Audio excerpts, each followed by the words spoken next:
after the main podcast, but we're gonna bring them in, introduce them to you guys, and we're gonna get started here. I'm excited.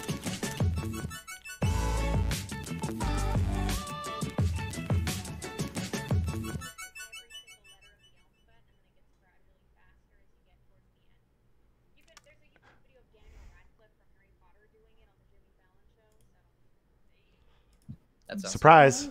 They can see you. They can hear you. What's up, dude? Oh my god! Everybody stop talking about Troy. Yeah. So everyone stop talking about all their hair and how they need to get a haircut. It's fine. It's a pandemic. It's an emergency. It's okay. Yeah. So I always like to start the show just with you guys introducing yourselves, and the way we usually do it. So we start from the top left and go down to the bottom right. So we got BroFish, then Ethan, then 1000 years, and then Maru. So BroFish, if you want to start, just say hi, who you are, just a little bit of a short introduction. So my name is BroFish. I've been streaming for 4.5 years. I streamed for 2 years on Twitch. Then I moved to Mixer for 2.5 years. Then I moved back to Mixer, or back to Twitch, sorry, 7 days before the shutdown. And now I'm a Twitch partner. So yeah, I stream a lot of variety, predominantly Destiny. I've been streaming Destiny for pretty much the whole time I've been streaming. And I just like being nerdy about stuff. As we all are. Yeah. What about you, Ethan? What's your story? Not a bad intro. What's up, guys? I'm Ethan. I've been streaming since 2014, from Twitch to Beam to Mixer back to Twitch. I've worked in the space in gaming as a partner manager, as an accounts manager, a producer, and as of a couple weeks ago, I am now a business program manager with Xbox, and I work on Xbox hardware, specifically hardware that is made by companies outside of Microsoft. So if Astro makes headsets for Xbox, or Kishi makes controllers, like that goes through my team, and that's kind of currently what I'm working on. That's awesome, man. Congratulations on the new position, by the way. Thank you very much. Yeah. What about you, Years? All right, well, I'm 1000 years. A lot of people just call me Years. This November will be my 2 years of streaming, so I'm not quite the veteran as some people. But I'm also a variety streamer. The first time I ever went live was, I think I had a weird accidental live, like way back when I first got my Xbox on Twitch. My first official stream was on Mixer, and then I grew to be a Mixer partner. And then obviously after the shutdown, I had to move over to Twitch. And then I became a partner on Twitch. But you can see me mainly kind of playing a whole variety of games. I mainly lean towards shooters, but we've squeezed a couple like PlayStation exclusives, some horror games. My gaming PC is coming in here soon though, so I'm excited to finally open up into the world of PC. Nice. So I'm a little bit of exciting. A little bit of everything. Yeah, I watched a little bit of your Ghost of Tsushima gameplay. That was awesome. I wish I could play that game. Was one of the best games I've ever played in my life. Honestly. I still haven't finished it. It's too long. It's very long. I haven't finished it yet. So 150% worth finishing it though. One of the best games I've seriously ever played. What about you, Maru? I hate doing intros because I hate talking about myself. But that's what most of today's gonna be, man. Yeah, right. Wrong podcast, guys. I'll see you guys later. Yeah. My name is Maru. I just started streaming pretty much when the pandemic happened. It was in March, but I've been in content creation for a while. I was under the Little Light Radio name, where we did videos, interviews, and stuff on YouTube. But yeah, I just started on Mixer in March, and then actually left the day before Mixer's shut down. I came back to Twitch. But yeah, I primarily stream Destiny, and I also have a podcast called The Filler, where we talk about social issues, Destiny, and streaming, and we do that every Thursday.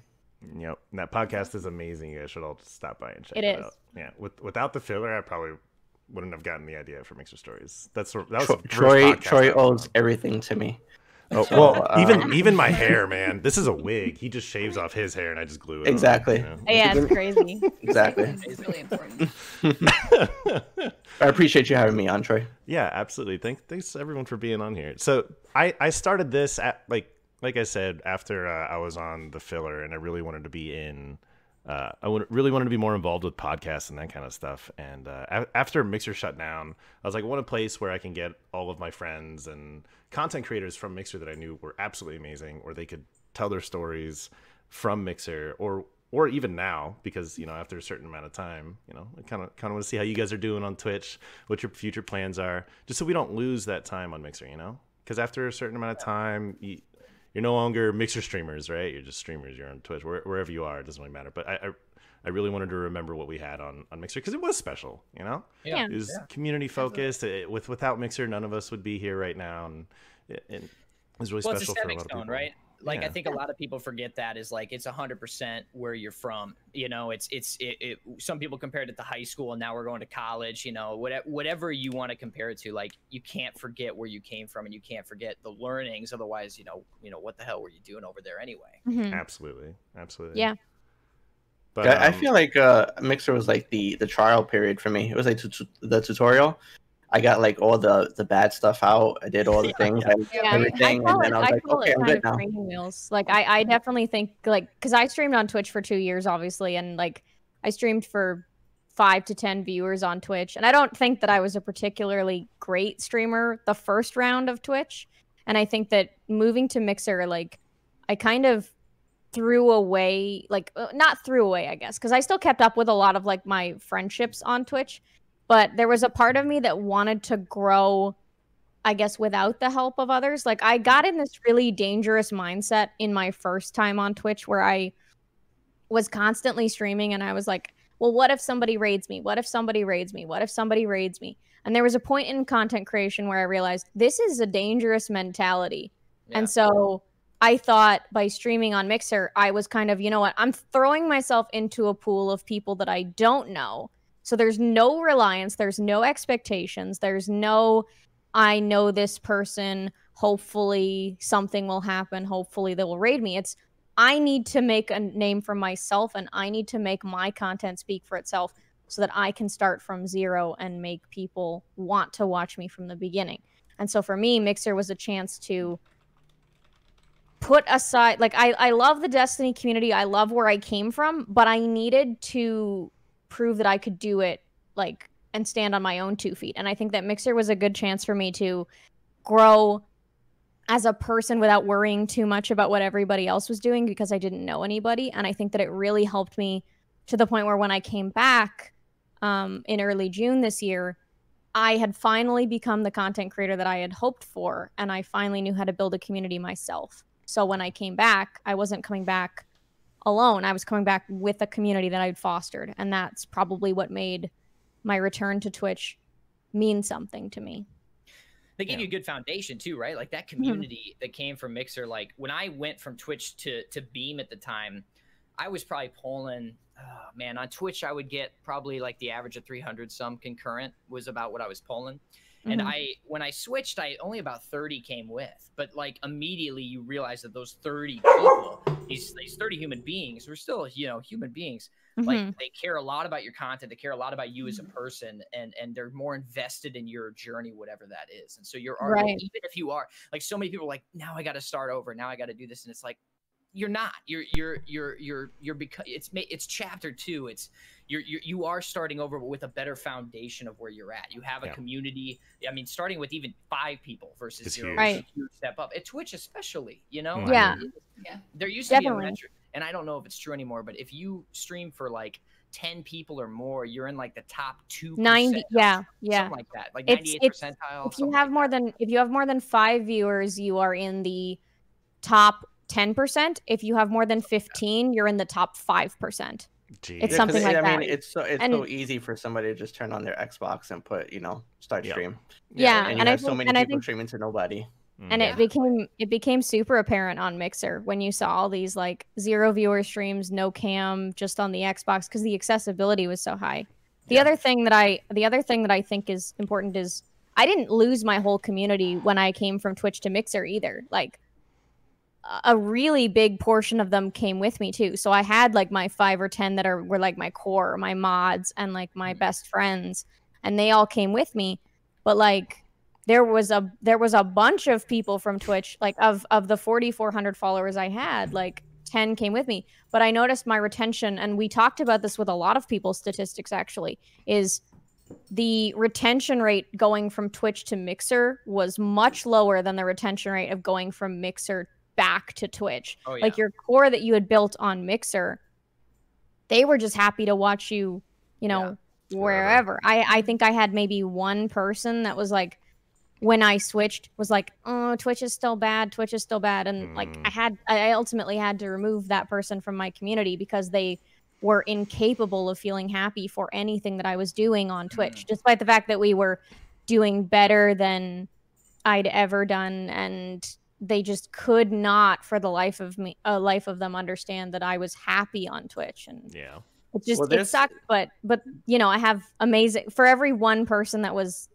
awful, you have 50 more that are amazing, and that's the important thing to focus on. That's a big thing, bringing the community over. I think a big thing that helped a lot of us though too is that we all moved at the same time. So it wasn't just except for like BroFish moved like a week before, and Maru moved like a week before. You guys, it was really close. But like apart from that though, it helped a lot that we all moved at the same time. Like I can't say I would be doing as well as I am if just I moved over. I wouldn't know. Like that had to take an insane amount of guts, BroFish and Maru. Well, I also think like your Mixer viewers are a more evolved viewer in the traditional sense, because like part of the problem with Mixer and our success in general was like nobody wants to download another app. Like you're fighting this like urge of like, oh, I got to learn this UI and I got to learn so much or whatever their excuse is.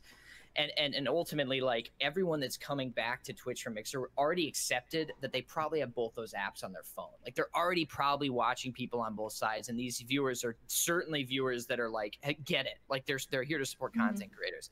And when you have that mentality of like, I just want to watch Twitch, I just want to watch Mixer, I just want to watch YouTube, that all that is negative to the creator or the content creators you like, because that puts all the power in the platform's hands to do whatever they want. You know, if you bleed purple and all you watch is Twitch, it's like, well, they have all the power, man. And so ultimately, it's just such a bad mentality to have if you like content creators, because you're just hurting them, you know, with that kind of mentality. Well, Harris Heller and I think Devin Nash talked about statistically, you know, the people who have a Twitch account, only 30% have a Mixer account, and everybody who has a Mixer account, 100% of them have a Twitch account. Right. So if you were to move over from Mixer to Twitch, you're most likely going to get most of those people. But moving over from Twitch to Mixer, it was a much lower percentage. And at the end of the day, you got to support the content creator, not the platform. So and I gauged interest like in the week before I was getting ready to move. I gauged interest. And literally, it was universal. I was like, who has a Twitch account and who would be ready to watch me if I moved tomorrow? Like, and it was universal. Like, and even the people that were like, oh, I don't know, like, I'll really miss you. Please don't go. Like, I had people that were like, please don't go. And then I moved and they made Twitch accounts and came over anyway. And especially like, I remember even the people that didn't come over when I initially moved 7 days before the Mixer shutdown. After Mixer shutdown, all of them are back in my chat now. Like it's like when they realize there's no other option and you're not coming back, then they're like, well, I really like this content creator, so I'll just do what I have to do to watch that person. And it's nice that like, you know, at the end of the day, and I think we hear this thing a lot, support content creators at the end of the day, not platforms. Support content creators. I put out a tweet a couple of days ago, or maybe a couple of weeks ago, and I said, I think for the most part, every Mixer streamer is doing the same, if not better, on Twitch. Even if your reviewers aren't the same as what they used to be, because we all know Mixer had its issues with like the viewer count. In terms of like what they're doing and the opportunities they're getting, everybody's doing a whole lot better than they were, even if they don't have the partner status. Like, look at like if anybody's familiar with Kareem. Like he just got partnered with Logitech. He's not a partner on Twitch, and he's doing a crazy amount of things there. Yeah, so. And like I've seen affiliates. Like I was one of the affiliates that got Twitch front page within the first 2 weeks of coming back. Like I did front pages for Hyperscape. As soon as I came back to Twitch, I had opportunities to do the founder program with Hyperscape with Ubisoft. Like, awesome. You know, like I've definitely had like I've been approached by other people. In terms of like other aspects of my channel. I hit numbers within the first like 2 weeks that I never would have even dreamed of. You were killing it when you. I was watching when you came over. You were like in the 180, 200 range. Yeah, like my average when I applied for partner was 200. So it's awesome. and of course you have like the drop off and stuff, but like I hadn't been at 200 CCV on Mixer for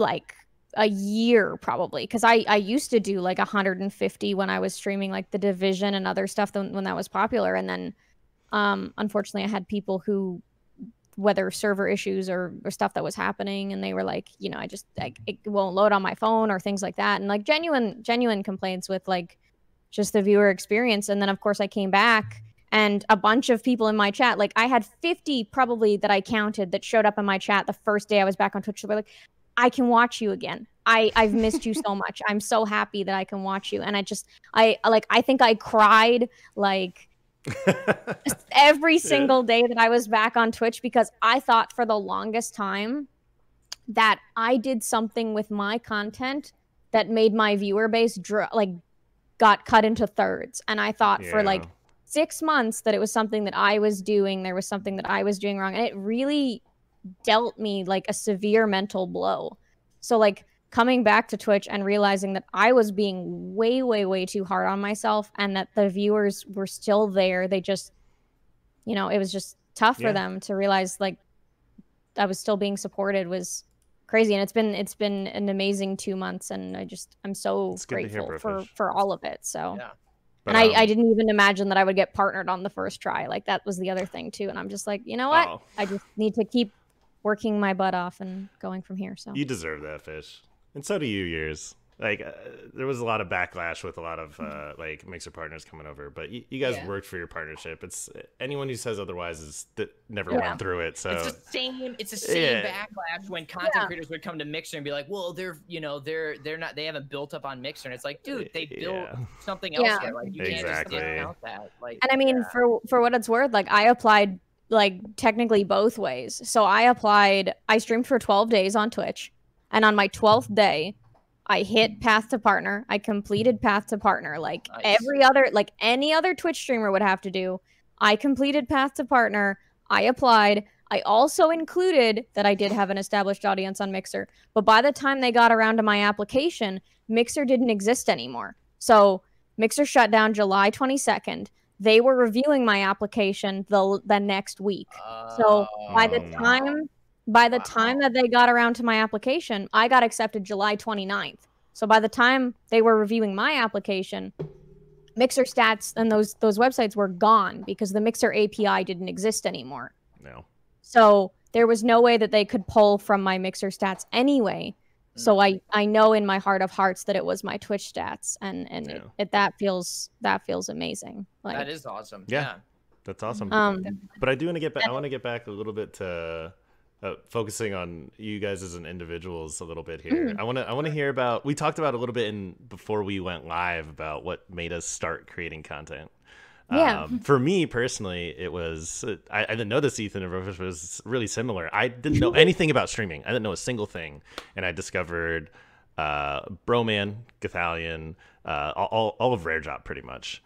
Yeah. And I didn't even discover them through Twitch because I didn't know streaming was a thing. I discovered them through YouTube, and I started watching that. And then I got to Broman's podcast, and he told me about Mixer. And from there, I was like, all right, I'm going to check out Mixer. I actually had the Mixer app before I had the Twitch app.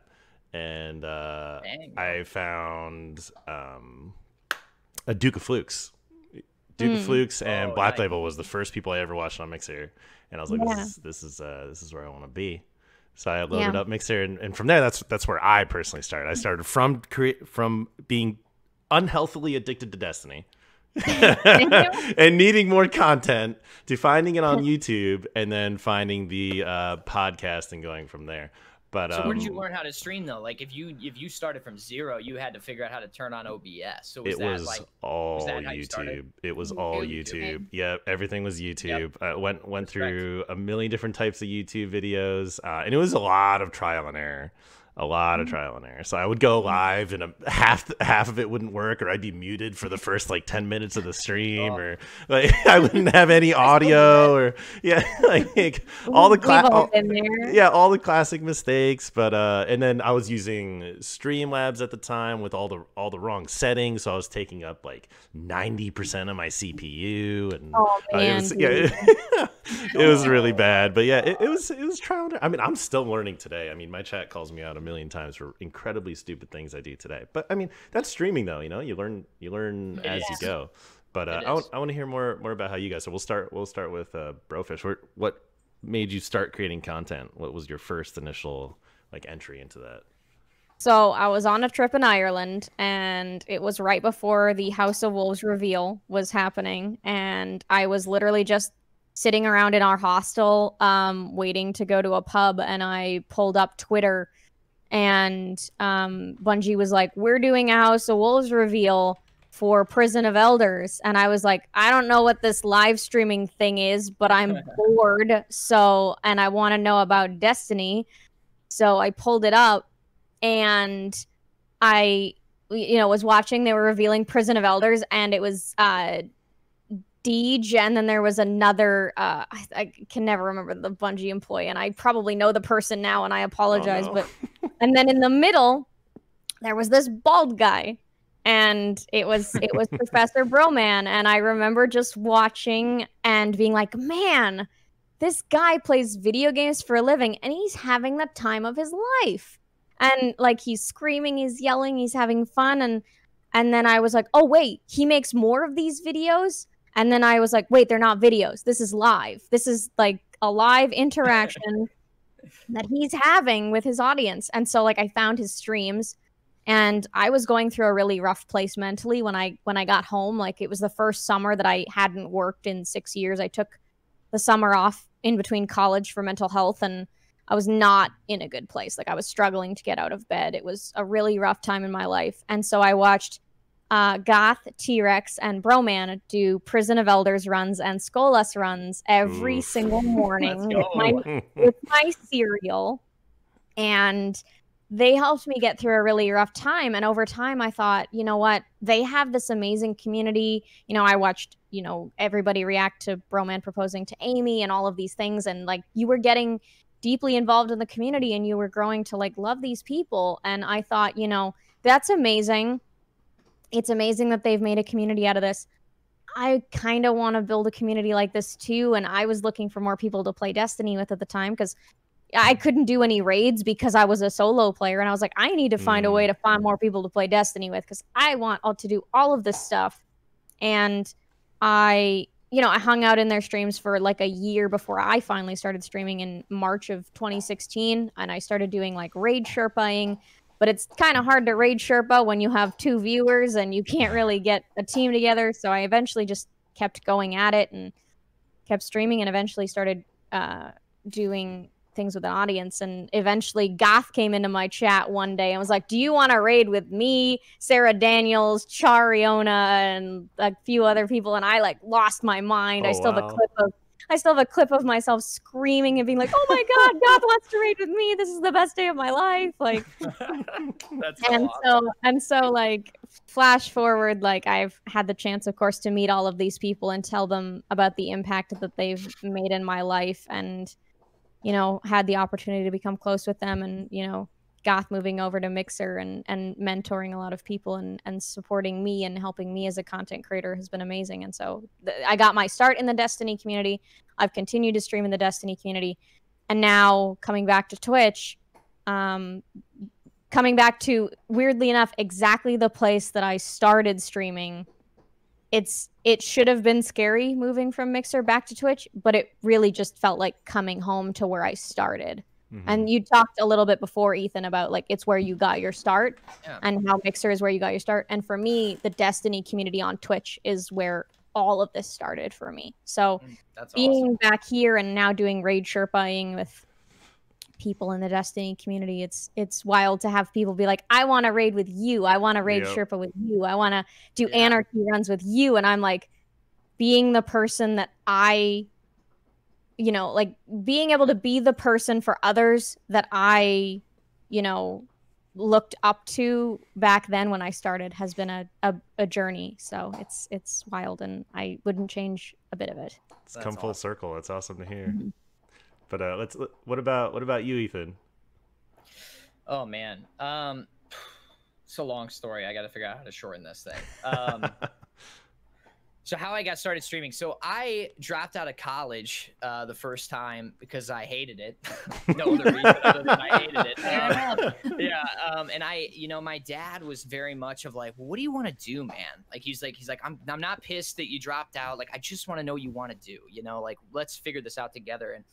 And I did know. I knew, I was a huge gamer. I really just wanted to work in gaming. That was like my North Star. I was like, I gotta work in games. Whatever happens, that's my dream. I want to work in gaming. And so my dad was like, all right, well, let's figure some stuff out. And so my dad helped me. And through my early, when I was like 19 for the first couple of years, it was basically like we were starting businesses and selling them. Like I learned how to flip cars. I bought a bar and ran it for 2 years with my cousin and my dad and my now wife. Oh God, I started like a grill cleaning business that we were going to sell. Like I literally just trying to learn how to like work, you know what I mean? Like trying to make money, trying to figure out what to do, building skills up without having to go to college. That was ultimately my idea. But through all of this, I was working alone most of the time and I got super depressed and super lonely. And I'm a very extroverted person. And so I streaming, ultimately me getting into streaming was because like I just wanted to make some friends, because I was I hung out with my dad all the time, and I hung out with my she was my girlfriend at the time, now my wife, but like you got to have more than that. You got to have like a circle, and I just didn't have that. And so I started streaming just to meet people, and I started streaming Destiny 1.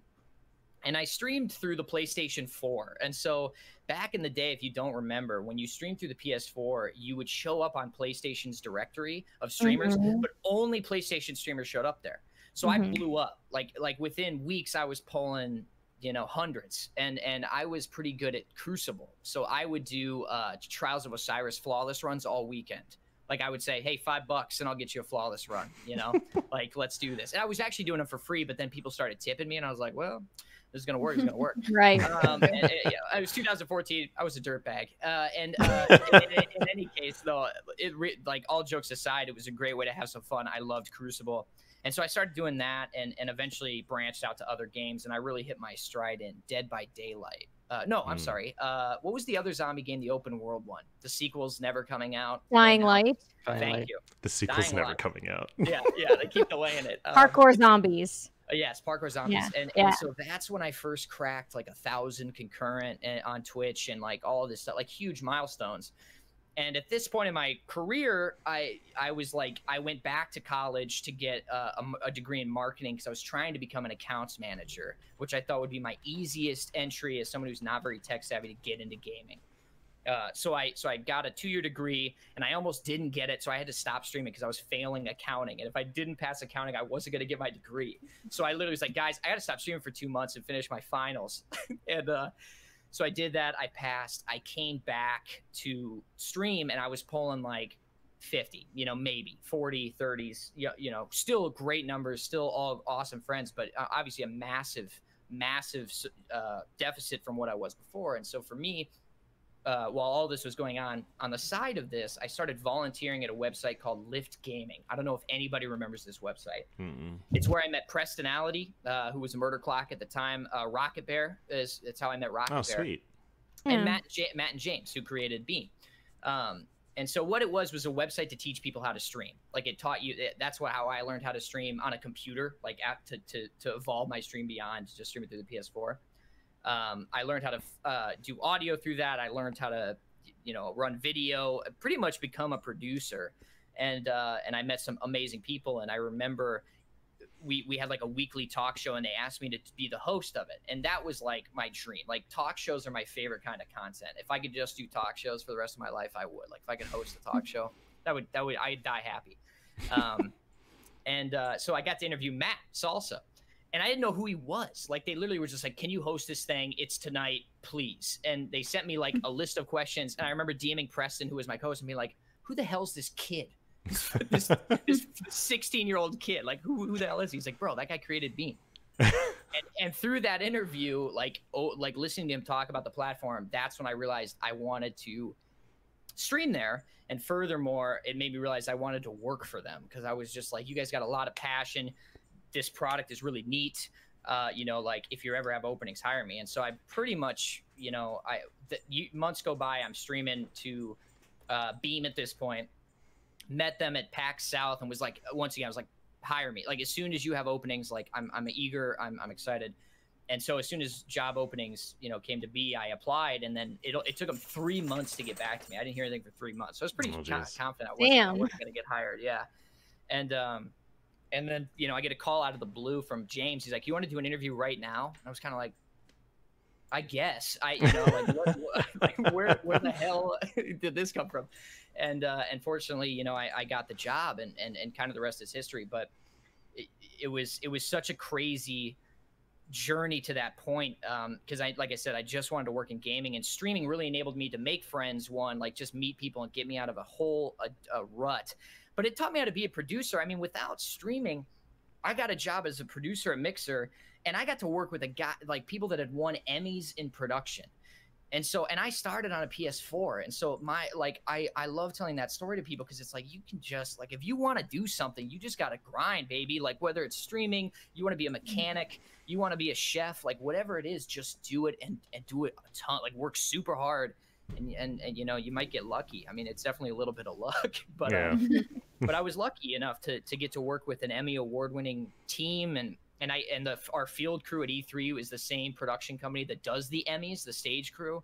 Oh wow! So I got to meet, you know, wonderful people. My old boss is still the stage manager at Saturday Night Live, and so I got to talk to her team about like production and all this stuff, and so it was just this incredible experience through and through that just transcended gaming for me, and streaming really set the foundation for that for me. And so I love hosting. I love being on shows. I stream now like once a week for a hobby, just because I do work, and that's my main source of income.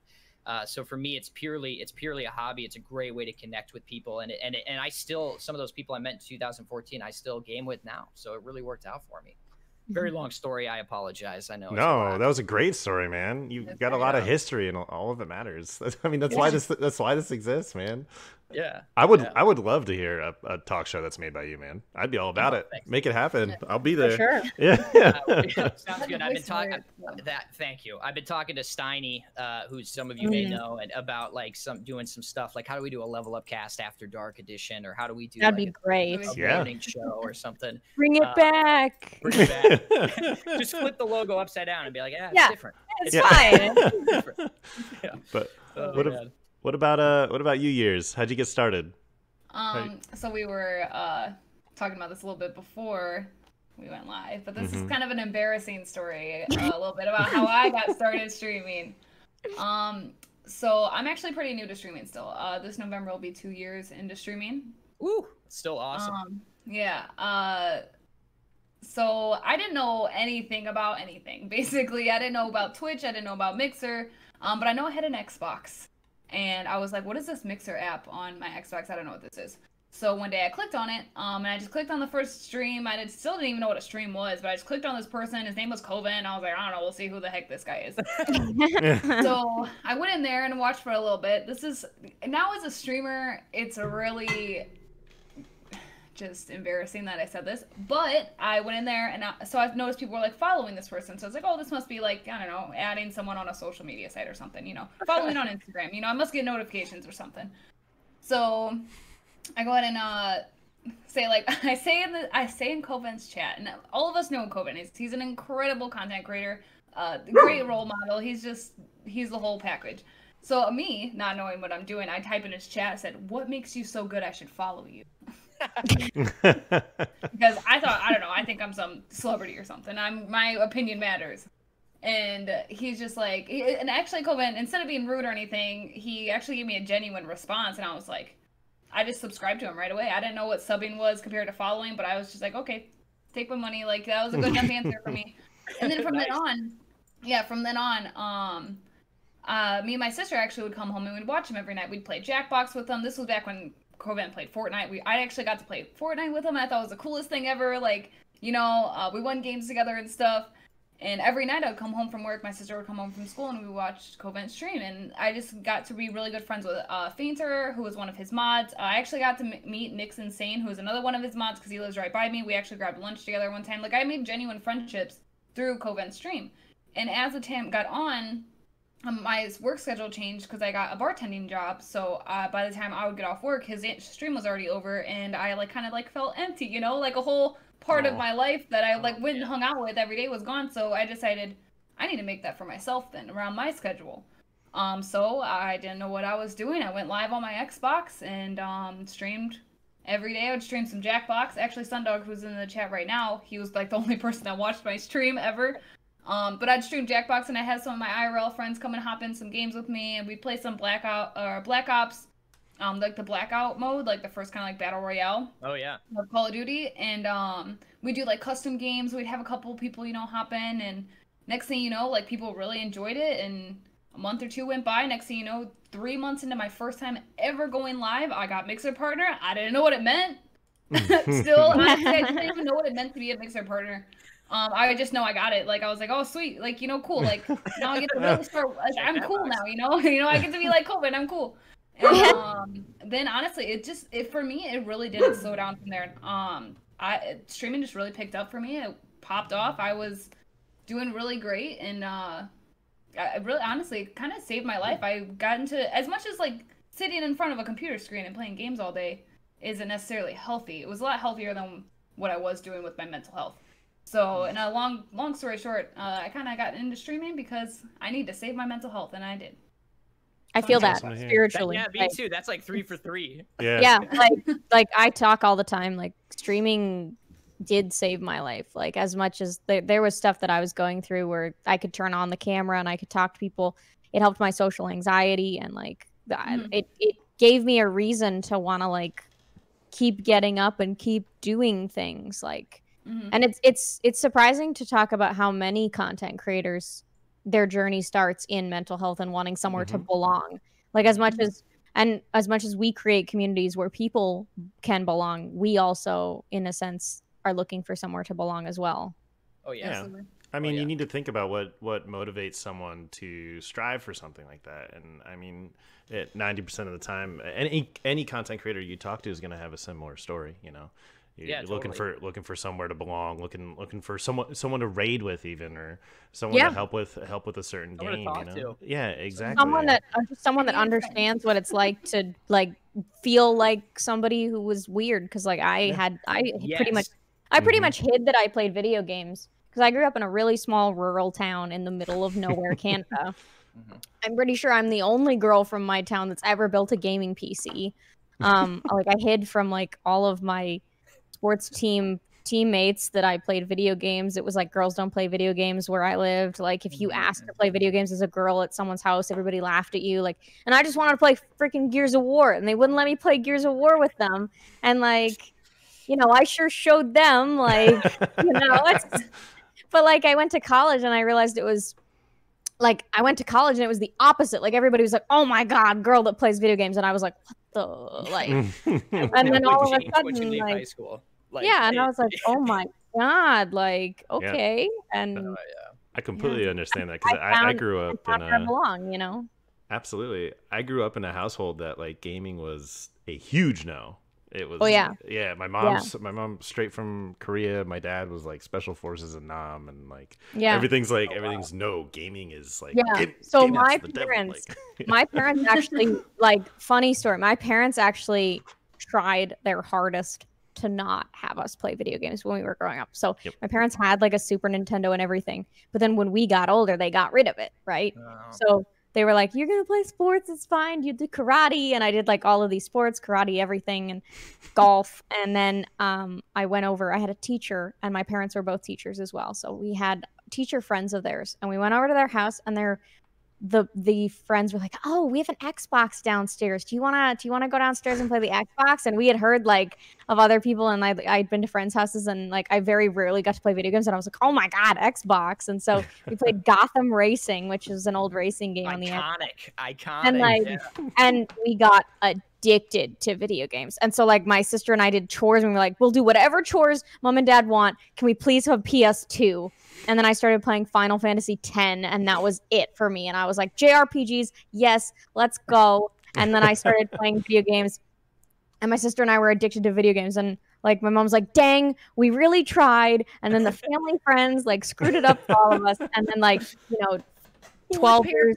And then 12 years later, here I am playing video games for a living, but trying to explain that to them. Like, they're out in the living room right now, and trying to explain it to them 4.5 years ago when I started streaming and being like, so they're like, what are you doing in the basement? Like, why are you yelling? Who are you talking to? And I was like, I'm streaming. And my dad's like, and I don't know if I should tell this story on stream, but like, suffice it to say, I told my dad that I was streaming downstairs, and he did not think that it was video games. Oh, nice. No. The old casting couch, huh? I was like, no, it's video games. He's like, are you? And I'm like, Dad, it's video games.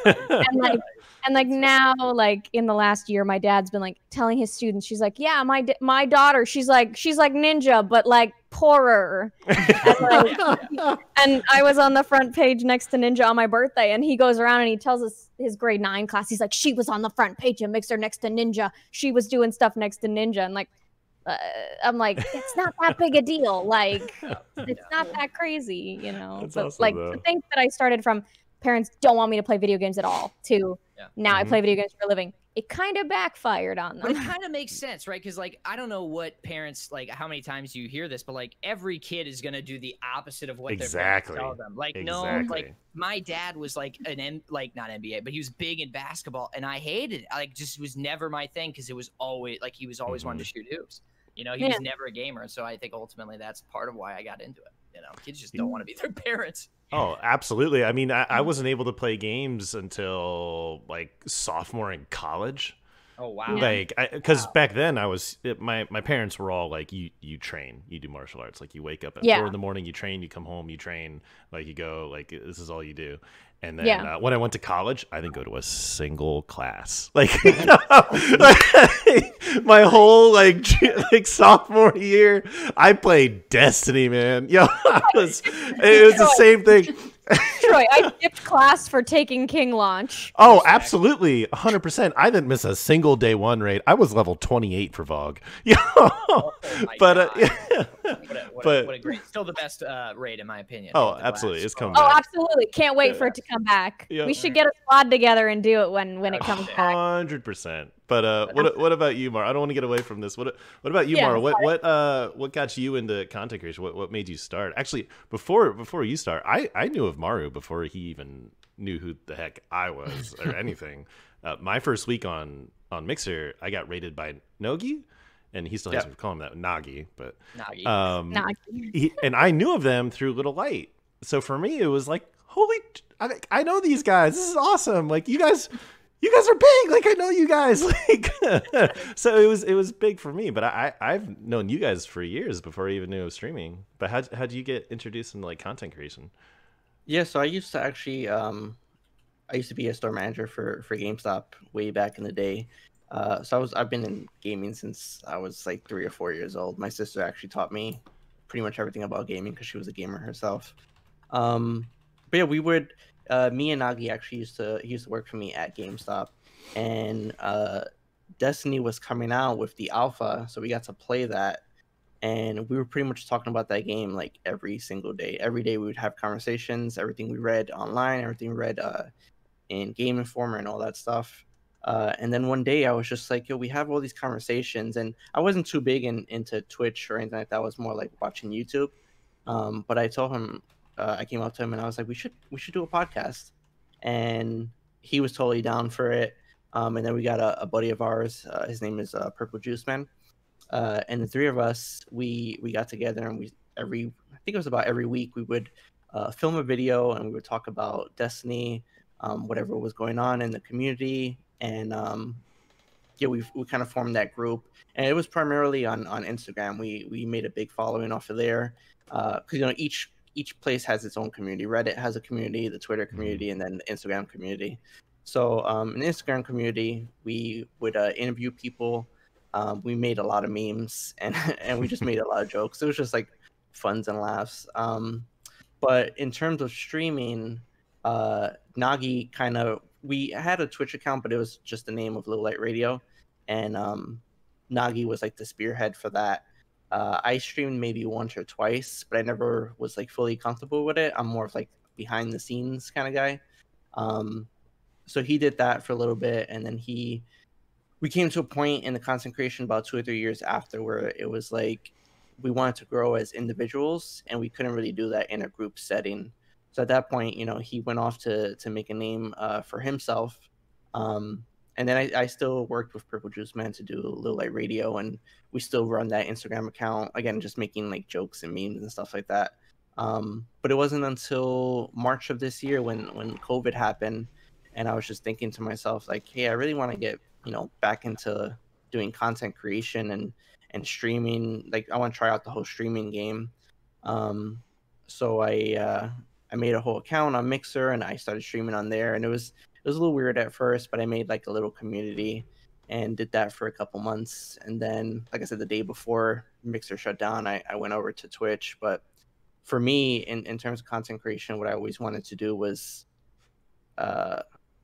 kind of like get out of my little comfort zone in my box, because I'm like the shy type. So I'm more like, it takes a lot to get to know me, because I'm really, I don't want to say I'm quiet, but I'm just really reserved and stoic in my expressions, I guess. So really, I think the only person that 100% knows me is probably my wife, because I can act like a fool around her. But I guess Nagi and Purple Juice Man would probably be second in that, in terms of like people who know me like that. Because once you get to know me, I'm just like a complete idiot. As we all are, you know. Yeah. Yeah. But yeah, I want to make like you know, like a community where everybody can just kind of break out of that comfort zone and be there for each other and just talk about games. And then when making the filler podcast, it was originally just supposed to be talking about anime, video games, and Destiny. And then when everything started happening with Black Lives Matter and all these social movements, I thought to myself, you know, I have this platform, I have people who are there to listen. And then the whole thing with Mixer happened. I said, you know, the first episode, Troy was on it, where we just talked about the whole Mixer shutdown and what the partners were feeling. And then from there, it kind of blew up to talking about Black Lives Matter. I had BroFish on the show talking about women in streaming. We just had a LGBTQIA episode a couple days ago, mental health. And right now, my primary thing is the filler and making it a show where you can talk about these social issues, where you can heal, where you can educate, and it's a safe space to you know, pretty much like I said, to heal and to educate people on these social matters that they might not be too comfortable in talking about. And I'm still trying to find my rhythm with like streaming, and primarily, like I said, I just like to play Destiny. So I do that maybe 2 or 3 times a week, and my primary focus right now is the filler on Thursdays, and then I'm working on a YouTube show right now, a little series with a couple people. Oh, nice. So trying to get that up. But yeah, my main thing was just like getting out of my comfort zone and talking and everything. I found out that I had to do that because I work for Apple, and I had to do like a presentation in front of like 100 people. And I'll be honest, I talked for 10 minutes and I completely blacked out. I have no idea. Oh no!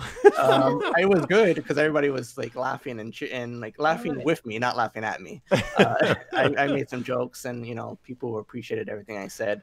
But it was 10 minutes of me talking. I completely blacked out because I had no idea what the hell I said. But I was like, I need to break out of that, like not being in the spotlight type thing. So. Well, you're doing a really good job, man. You've grown a lot, even since just as a content creator. Even since you moved over to Twitch, it's been incredibly short time. I like even since I remember like the first time I raided you, like I've seen you come out of your shell so much since then, and I'm really proud of you. BroFish was my first raid, and it was at the worst time because I was playing Fallout, and like my stream like completely collapsed as soon as I remember raided. too. And I was like, oh, this is a bad first impression. No, it was great. I think I remember that tweet and reading it being like, oh no. Oh, poor Maru. Like, you know what? It happens to the best of us. Like I used to stream with 0.5 upload, and my stream would drop every 10 minutes. So I've been there, and I was like, you know what? It's fine. You know, you did good. Everyone was at one point. I mean, back in the original Justin TV days, like I feel like you had to pay to stream at one point, and not only that, like to get the bandwidth to actually upload a video was so hard. Like even in 2014, my internet, I had to pay this business fee to get internet to stream. Like so I don't know if you remember this. Like my husband recounts this very fondly because my husband's been a Twitch partner for 5 years now. Oh yeah. So basically back in the original like early Twitch days, what would happen is every time League of Legends would have a tournament, Twitch would like crap the bed and everybody would lose like 2/3 of their concurrent viewership. Yep. It would be like, do you remember the viewer bug on Mixer where people's view count would just like dive? It was that sort of thing. So like it became hard for people to retain viewers because every time League of Legends would have a tournament, the entire website would just crap the bed. And 5 years ago, League of Legends was everything. It was so many people. Yeah. Absolutely huge. I mean, a couple years ago, Destiny was everything. So, what are you talking about? Destiny is still everything. Destiny. I remember when Destiny 1 was the most streamed game. Period. Oh, it was great. That's still my most hours on any video game ever. Yeah, every time there's a content launch, we're back up there. Like Shadow Keep, Beyond Light. Every time something's going on, we're right back up there. I really hope Game Pass helps them out. You know, like with Destiny coming to Game Pass, like that's such a dope. Oh, it's gonna be huge for people. Yeah. I feel like 2 years we sound like a cult here, but yeah. Not a cult. I mean, say what you want about Destiny, but in terms of the community, it's right up there with League. Well, yeah, wasn't it voted like the best community? Like best, the Bungie employees won best community support at the Game Awards. Okay. In 2019. They're good people over there. 2018 or 2019. But like having met so many Bungie employees, like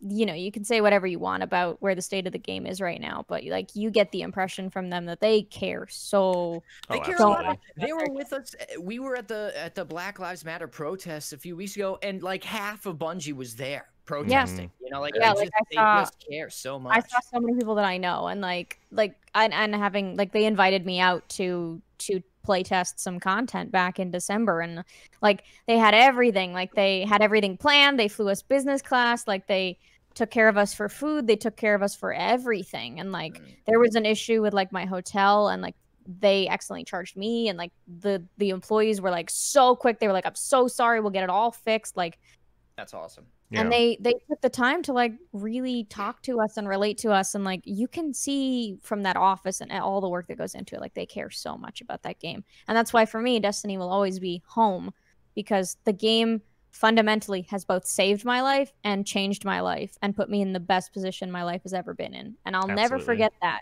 regardless of the ups or downs. There's so many stories like that in the Destiny community. Like not even Destiny aside, like on the Twitch community or Mixer community, there's so many stories like that. I just, it's just a wholesome environment around streaming in general, especially nowadays with all the crap that's going on in 2020. Like it's just such a wholesome environment which is why I love being in the. Ethan, whenever you would stream rarely on Mixer, I would love just hanging out in your chat, and all of your chats they're all just so wholesome. Everyone like has built such an amazing community. But no, you. But moving over from Mixer to Twitch, the next thing I want to talk to each of you, like I want to get your each individual answers to, is how's and for Ethan, I guess it would be how's the transition from Mixer to Xbox, but how's the transition from Mixer to Twitch been, like career wise, personal life wise, like everything? It's tough because I'm not a full-time streamer, right? Like you got like many of you, and so for me it's more on the consumer side and just like the business side. Like I'll say this, the beauty of Mixer, what it did for the industry is apparent in Twitch's features. Like coming back to Twitch as a streamer, like you can see what they added in the last few years that was like directly to compete with us, or maybe they were working on it, but they definitely like kicked it up a notch, because I remember leaving Twitch and it was stale because they were the big dog and they knew it. So they just had there was no one out there that was pushing Twitch to be better, right? And like when you have any business that curbs any market like that, they just hold all the cards. They can give you worse deals. They can give you worse contracts. They don't have to iterate as much as maybe someone with like a Target versus Walmart or something like that. And so when you like coming back, it just seems like they really just did some great work, and it's just such a wonderful website. And I've always loved Twitch, even on Mixer. Like I use it all the time. I watch a lot of Twitch streamers, never stopped. I just love to see how much it's improved. And my hope is that, even with Mixer ending, that they don't stop, right? That they don't realize, you know, because Amazon owns them. It's easy for them to get in this mentality of like, they're the big dog. They know it because they do. And so we have to be, as viewers and consumers, like push them all the time, you know, to be better, to make more improved features. It's been great. I think ultimately what all of this has taught me is to never necessarily be loyal to a company or a business, but to be loyal to people.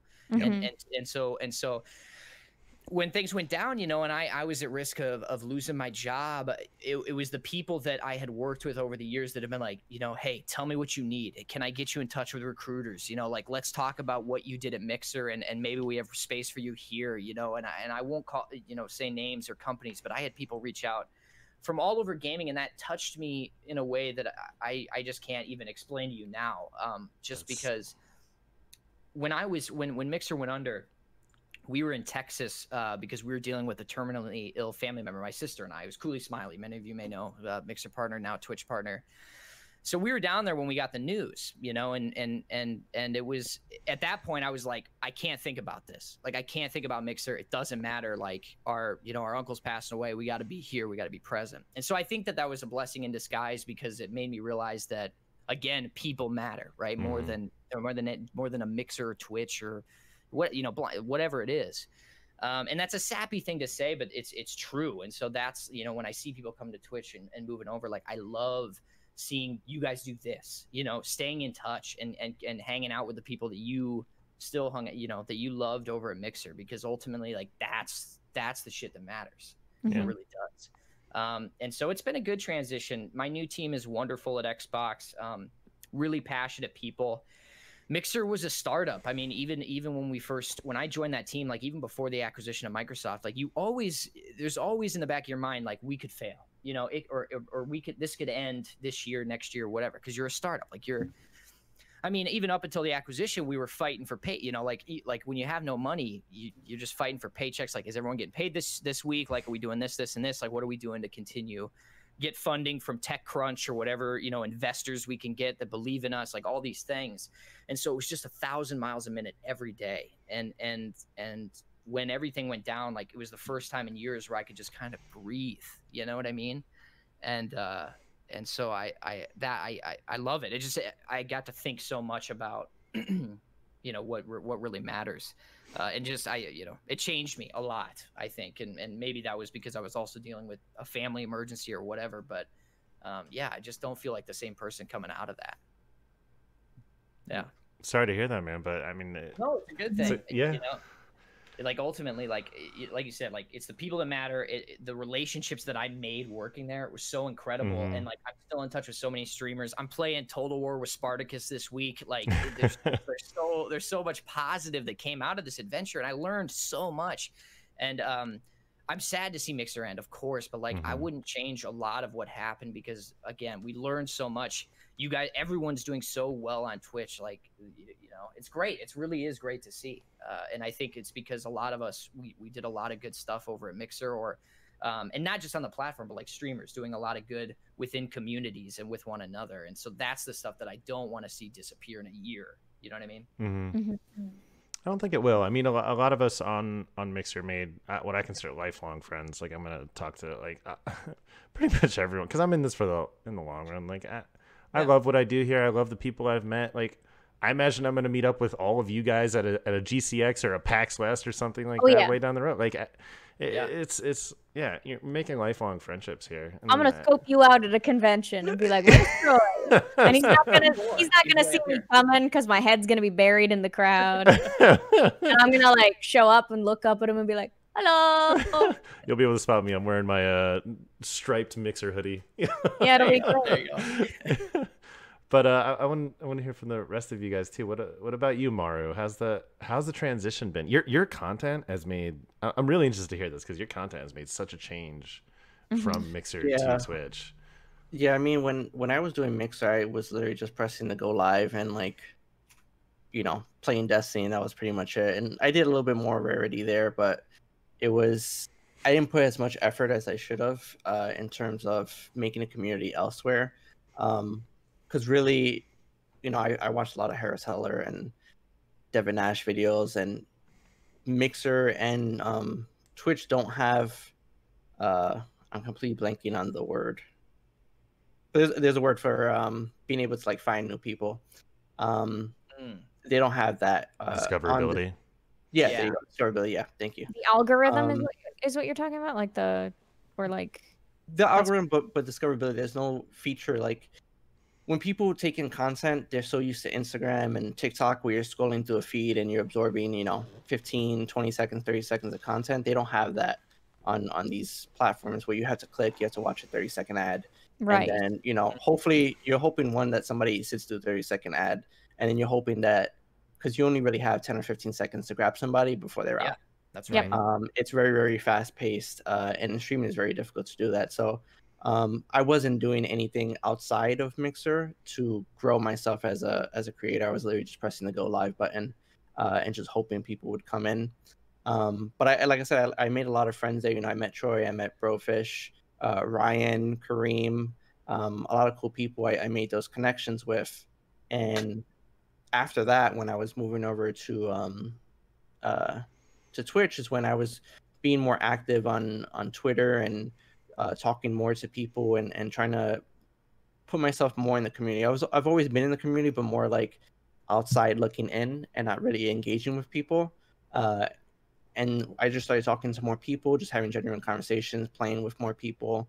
And then it came to a point where I was thinking to myself, I have a core amount of people that came over from Mixer with me to watch me, but I need to do more as a creator instead of just, playing the game. And like I said, that's when I kind of went with the filler and wanted to do more to help people and to grow myself not as a creator, but more as a person, to learn more about different things that I don't fully understand or that I should be educated on, and to just help people. That's been a goal like I've had even before streaming, was just my thing.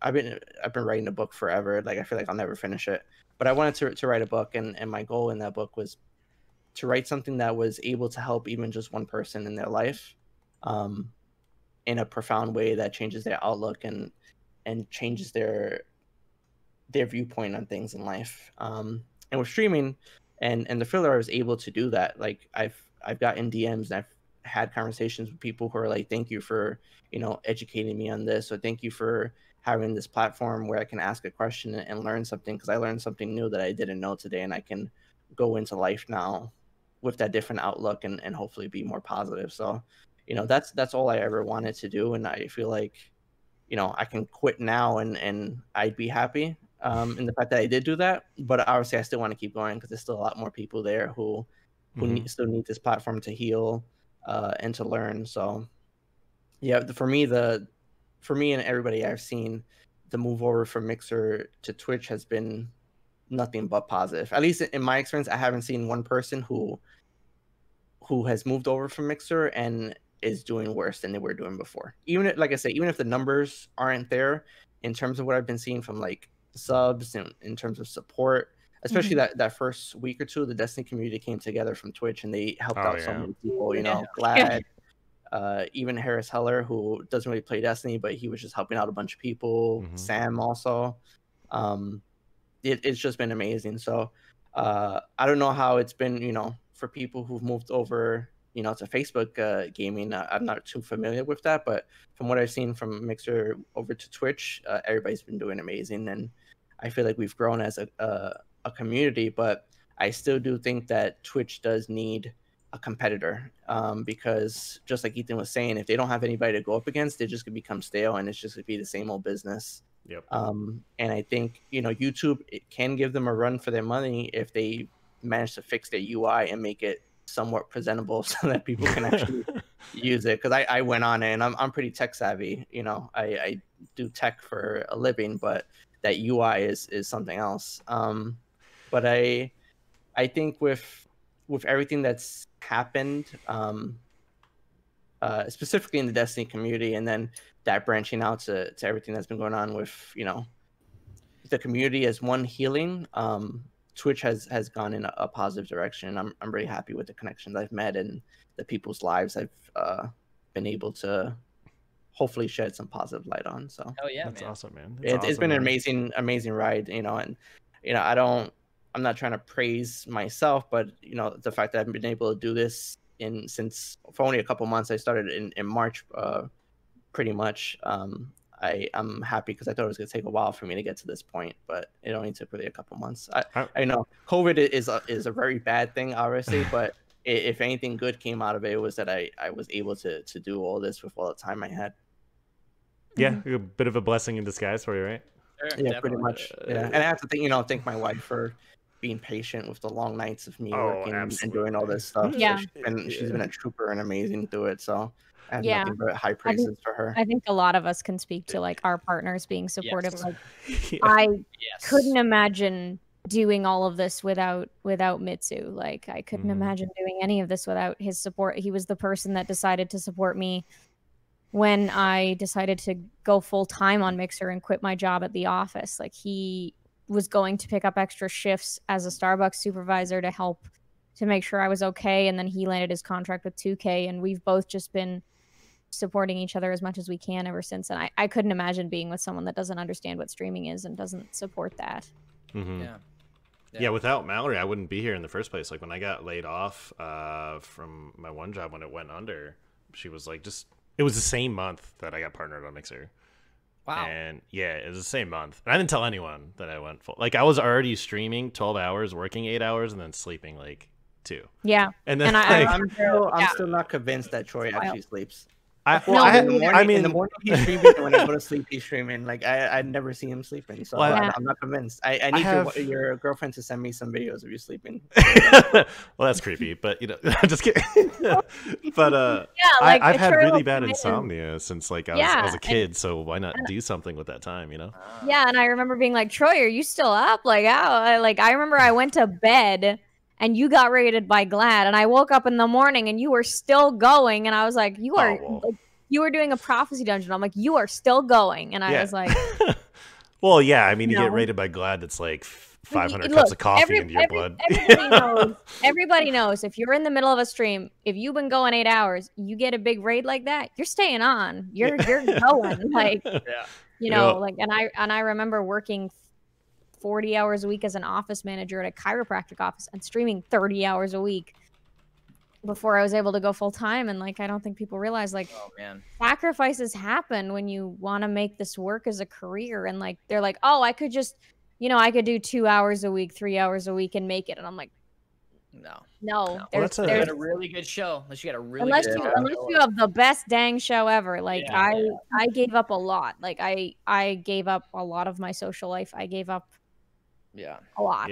The thing with streaming, and a lot of people don't understand, it's you're putting in the work and actually going live and streaming and talking to people, but there's so much work you have to put after you go offline. There's so many connections you got to make. You got to be very active in social media, and you can't put all your eggs in one basket.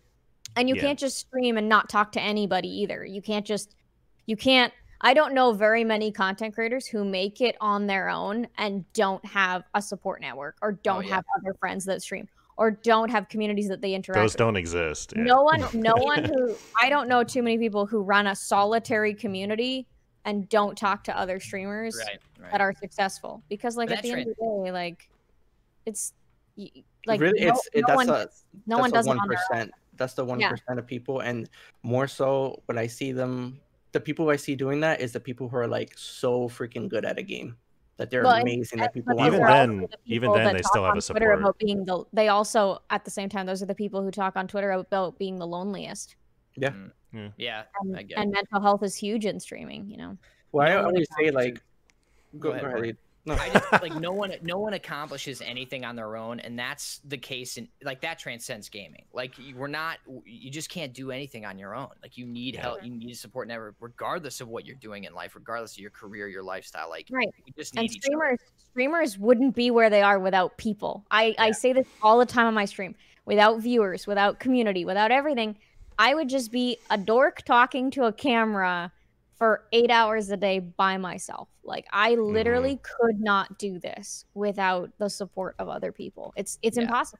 No one That's what I said because like, for what 2 things I said before was for my chat and my community, I say, yeah, it's amazing that, you know, you post something and I'll read it and we have a conversation. But my favorite thing is when they interact with each other. I feel like that's the perfect way to build a community. Oh my gosh. So like when we do something, like if I hit a milestone or I was able to do something, I always say that we did it together. Yeah, like I'm just pressing to go on live, but you guys are the ones sitting down and actually watching and talking in chat. So every time I do something, I say we did it together. Yeah, my mom asked that too. My mom's like, why are you always saying we? I'm like, we hit this many followers. We did this thing. We hit this milestone. My mom's always like, why are you saying we? I'm like, because it's not me.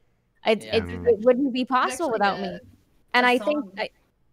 Oh, sorry. I thought you were finished. Go ahead. No, you're fine. I'm looking at like Aries in chat saying the most important thing you can give a streamer is your time. And I think that's fundamentally true.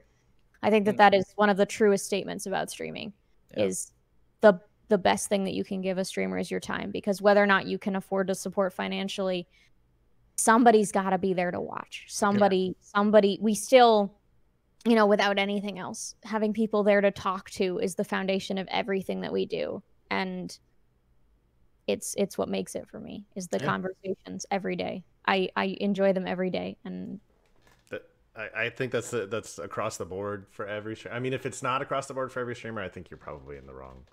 You're in the wrong business. Yeah, you're in the wrong business. I never expected for this to go anywhere beyond just talking to people. The fact that it's my full-time job was completely not what I set out to do here. Not at all. See, now for me, and just like Ethan had said, this is like a hobby for me. Like I do this out of fun and enjoyment. For me, I could never make this a full-time gig. And the reason being is because one, it's not like a straight line. It goes up and down. But I feel like, and this is my personal opinion, nothing saying against anybody else, but if I were to put like a price tag on this and have to depend on it to pay bills, I feel like it would, for me personally, it would suck the enjoyment out of it. No, like, that I have to go live and I have to hit this amount of subs or I can't pay my bills or anything. That's valid. In my mental, like in my mind, it would just take out the fun. I wouldn't be doing it because I just want to do it. And and I mean, I to be honest, the people who are able to do it and you know, make the money they need to, and you know, I definitely know that you guys go through that mental health issues, and I applaud you for that, because I don't know if I'd be able to ever do that. The first month that I went full time, I couldn't sleep. I kept waking up every single day and going, okay, I'm going to have to get a job tomorrow. I'm going to have to get a job next month. I'm going to have to get a job in 2 months. I'm going to have to get a job. And so I started going full time October of 2018. And I remember every month I'd go, okay, now I can keep going until next month. Now I can keep going until next month. And I went from going and looking month to month to I am doing okay. This is actually working. I'm not living paycheck to paycheck. I'm not sitting here going, oh my God, am I gonna have enough money next month? And I mean, talking about the transition, Troy, from Mixer to Twitch, I think that really ties in with like my transition is like, I'm not as scared anymore of like what comes month to month. And especially like just the support, like I said, has been amazing. And I think that once you get over that hump, like, of course, there's still a part of me that knows that this could vanish at any time. But you know, I budget now. And if anything, streaming has taught me to budget. Like, streaming has taught me to have a financial plan 6 months down the line now. And I'm very fortunate to be in a position now where I am able to take these trips and I am able to be like full transparency. I'm in the best position financially I've ever been in my entire life in any job that I've ever had. But it didn't start out that way. It started out me panicking every night and worrying I was going to go broke. But I knew that I wanted to stream and I knew that I was going to give it a go. And if it didn't work, I'd go back to the office and I'd go back and I'd work. But I didn't want to live my life not having at least tried.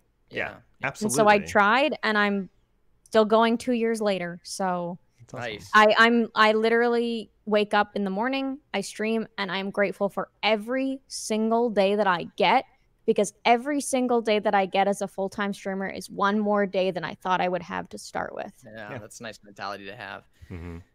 By the way, you know, 1,000 years, you probably have the youngest, like, I think you've been streaming the least long. So I am genuinely curious. Obviously the Mixer stuff sucked, you know, the announcement, everything.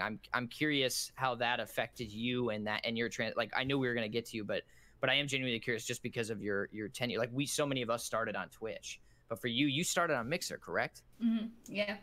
So is it been live right off the Xbox? Right off the Xbox, yeah. Yep. So what is that? You know, what was that like? I just, and I'm not trying to hijack the conversation at all, but I am eager to hear about. You know, no, that's exactly where it was going, man. Well, I'll give you a little bit about background of just actually truly how incredibly terrible that week was of Mixer closing.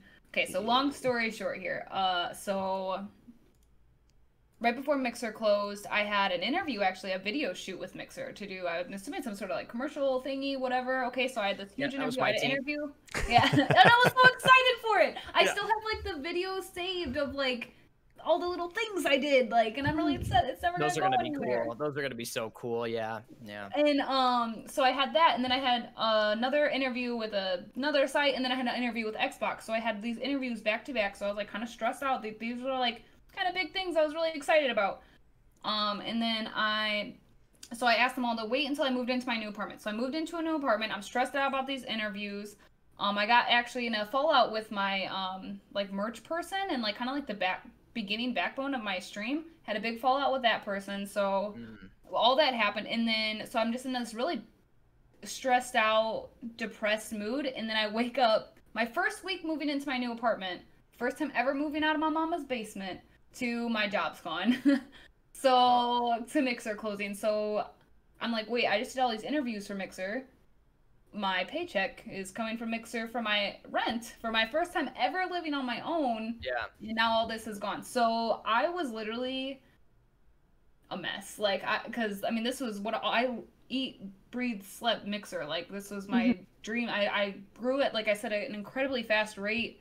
And I had no idea what I'm doing. Still to this day, I'm learning stuff about streaming because I still feel so new to it because everything just went so fast and never had like a time to, I guess, really just learn details of things. I just had to know, like, hey, this is how you're gonna wing this, you know? So that's exactly how I went into Twitch. I maybe watched one Twitch stream. It was maybe like an Overwatch tournament or something. I don't know.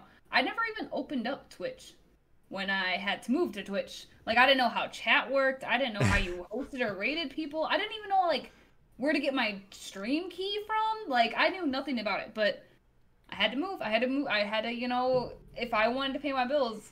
I'm that person that Maru was just talking about where, like, not in a negative way, but I only am myself. Like, I have a wonderful boyfriend, but I don't have, like, you know, a husband that I can help pay the bills with me. Like, I am my own person. I pay all my own bills myself. So, and I just stream. So as well, I've learned how to budget very well. Nice. But that is scary. Like you said. Yeah, I knew going into Twitch, like, I have to get this set up tonight. Like, so I stayed up long hours. Luckily, I have an incredible mod team with me that took the time to learn, you know, because they didn't know Twitch either. They didn't know we didn't know what we were doing coming over here. Yeah. So we all just grinded really hard to learn what is Twitch. We even, like, a lot of my community was like, I don't know Twitch either. So we even, like, put together a Discord area where, like, it had Twitch Q&A, how to use Twitch, basically. And man, I learned a lot from that. But honestly, moving over, it was because of all the events leading up to Mixer closing down, I almost threw in the towel. I really almost was just like, as much as I love what I do, like, it was so overwhelming, so back to back. And then I had, like, little things with friends that, like, just didn't understand why I wasn't texting them back. And I'm like, my life is crumbling right now. Can you, like, give me a break? Like, it was really, it's honestly, and then there's so many other, like, really bad things that have happened to me, like, in the meantime. Like, it feels like this week has been the first week where I have actually been able to, like, sit down and enjoy my time on Twitch. Like, nice. It's been a lot of stuff back to back. So, I mean, the transition has been going flawlessly. Honestly, like I said, I have an incredible mod team, an incredible community that's really helped me keep my head on the ground. Yeah. But it was, like, behind the scenes was such a mess. Oh, absolutely. I think for everyone it's a little hectic. Yeah. But it's going good. It's going good. It's nice to have not fake auto host views. It's nice to see your real, true community that came over with me, because I haven't gone from Mixer to Twitch. I've never got to see who my real like diehard friends that I made on Mixer are, and like to have that community now and to see that and just like have not all these empty viewers that came from auto host, like just to have like real genuine streaming experience all over again. Like it's been nice. Minus the fire in the background. Twitch does, Twitch inflates their viewers quite a lot. I mean, Amazon owns a lot of the Gamepedia websites you may find. So, and every Gamepedia article has an embedded Twitch stream in it. So they are, like you're not going to get it at your level, but certainly the 1% streamers, that their viewers are affected by these embedded streams. Like if you look up a boss's name in the Division 2 and you search that on Gamepedia, there's an embedded Twitch stream on that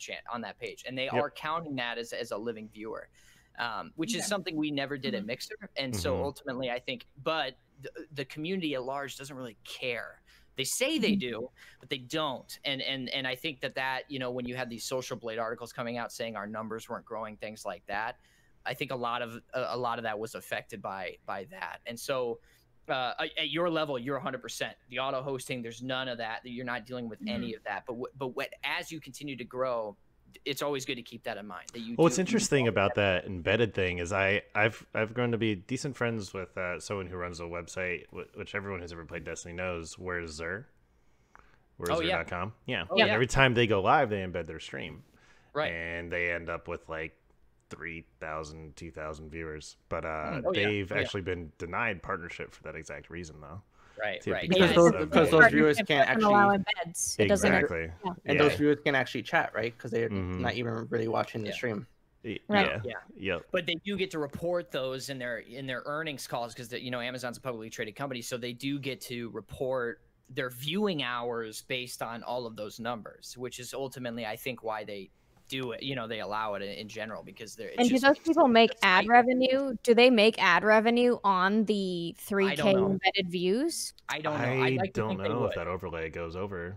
I don't know, because I don't know if they would allow the ads to run on another website. I'm not sure how that would work. No, but if the viewers count in chat, it contributes towards your CPM. Yeah, that's a good question. My guess your CPM is based per view, based on how it's why you see a lot of viewers, like a lot of streamers will get a big raid, and then like 30 minutes into the raid, they'll be like, I gotta go to the bathroom, I'm gonna run some ads. Or a lot of streamers who get Twitch front page will run ad breaks during their Twitch front page, because like front page technically is an embed too, because it's in the front page. That slot. It is, but it is still views, so you'd think that they would. I mean, an advertising agency, they're just going to care about the impressions in general, which embedded streams count those. That's why I'm saying like embedded streams do that now, because it counts towards the viewer count, and therefore if a stream is monetized, it counts towards that as well. So yeah. And not that, I'm sorry I derailed you, Years. I did just want to bring that up, but sorry if you wanted to continue. I was pretty much finished. So as far as like long story short, moving from Mixer to Twitch, it went so much better than I ever could have asked, compared to the train wreck I was currently living in.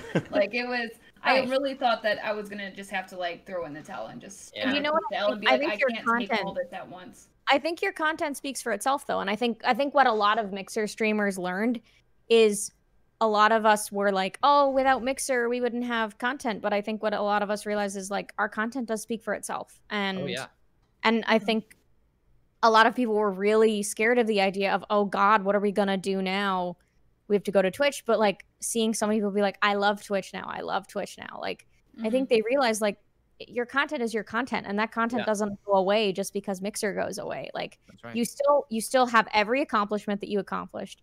You still did all of that through your power of your content and your community, and that's not going away. And you're only going up from here. So yeah, Mixer's still here. It's just on a different URL. Mixer is the us that is on Twitch now. That's right. That's right. And you guys should be proud, because like a lot of your content, and I'll say this because I have no towel in this fight in the game, but a lot of your content is better than most Twitch streamers, because like the quality of cameras that are used by Mixer streamers, the production level feels higher, and I don't know why that is. I think maybe there was I honestly couldn't tell you. But it does seem to me that there are a lot more middle tier streamers and even lower tier Mixer streamers that came over that are pulling, 15 or less, that just the quality of their stream is impeccable. It just looks great. And again, that kind of harkens back, Maru, to your point of like, we learned so much on Mixer, and this is just, that next step, whatever, your chapter 2, your college to your high school, like there's so much, like now you're in the big leagues, but you have all this knowledge and all these, stupid ideas. Maybe you try to Mixer that you're like, well, I know that doesn't work. And so you do have a leg up in a lot of ways. Well, yeah, because I think, and this is not to talk about anybody else's content or craft, but it's so easy to just hit the go live button, and a lot of people don't put the effort that they should to make their stream look good, to make the audio good and the camera good, and to build a community outside. They really just think that they will be able to make it by just pressing go live, and on Mixer it set you so much apart. Like having high camera quality compared to an Xbox stream that could go live with no camera, no microphone, no nothing. But if you and especially with Mixer's uncapped bitrate and like being able to go up to 10K, you had people putting in like super high quality streams because they knew that like it was going to set you apart from every other starting Xbox stream. Like Whereas Twitch, you can't even stream, like mobile viewers can't even see you if you're streaming in 1080 without transcodes, so it is different. Like, and so when you're planning a stream around 720, right. Well, you shouldn't be streaming in 1080 anyway. It's, no, I don't stream in 1080. I'm a partner and I don't stream in 1080. Yeah, I stream 720. I downscale every time. Yeah, because I mean, even on Mixer though, I couldn't stream in 1080. I'm streaming in 4K. I don't know what you guys are talking about. Maru's streaming on Netflix. He's going way beyond. I am curious though for BroFish and years though. What did you guys think about that Facebook? Like, did you even consider going over to Facebook? Well, I left before the shutdown, so for me it wasn't even a thought in my mind. Because I just call it a gut feeling. I just had a gut feeling, and it was something that I'd been wrestling with for a few months because and I, to be fair, like I don't know if I was maybe the only one that felt this way, but I just felt from a variety standpoint that like I was hitting like a wall. And did they take your partnership as soon as you left? I asked for it to be taken. Oh, okay. I asked them to take it 2 days after I left because I didn't want people to be charged sub money from a platform that I was no longer streaming on. It just morally it didn't feel right for me because people would still there would be people that didn't know I left that were continuing to be auto billed, and I didn't feel right about that, so I asked them to take my partnership away. What was I going to say? I just didn't feel like variety-wise that I was making any headway anymore. I had reached what I felt was like where I was going with that, and I had done some test streams on Twitch on days when Mixer servers had gone down, and I was averaging the same number of viewers on Twitch that I was averaging on Mixer, and the days that I did stream on Twitch, I saw more subs than I saw on Twitch. I saw more bits than I would get in Embers, and so the testing had been done for me on days when Mixer wasn't working, and I kept going. So like, why? Like I was seeing growth even in the couple days that I was streaming on Twitch. I was getting raids from Twitch friends. Like I was seeing real growth again, and so a part of me was like, it was like a really big wrestling game between like, do I continue to stay on Mixer if I'm not like totally happy with where the website is? And I always kind of felt like an outsider not having an Xbox. I'd never had an Xbox. I had people telling me in the first like month of being partnered on Mixer and like that I shouldn't have gotten partnered without an Xbox, that I didn't deserve my partnership. That's bullshit. And I wish that I could say that it was random viewers, but it wasn't. And I wish that I could say that it was people that didn't matter, but it wasn't.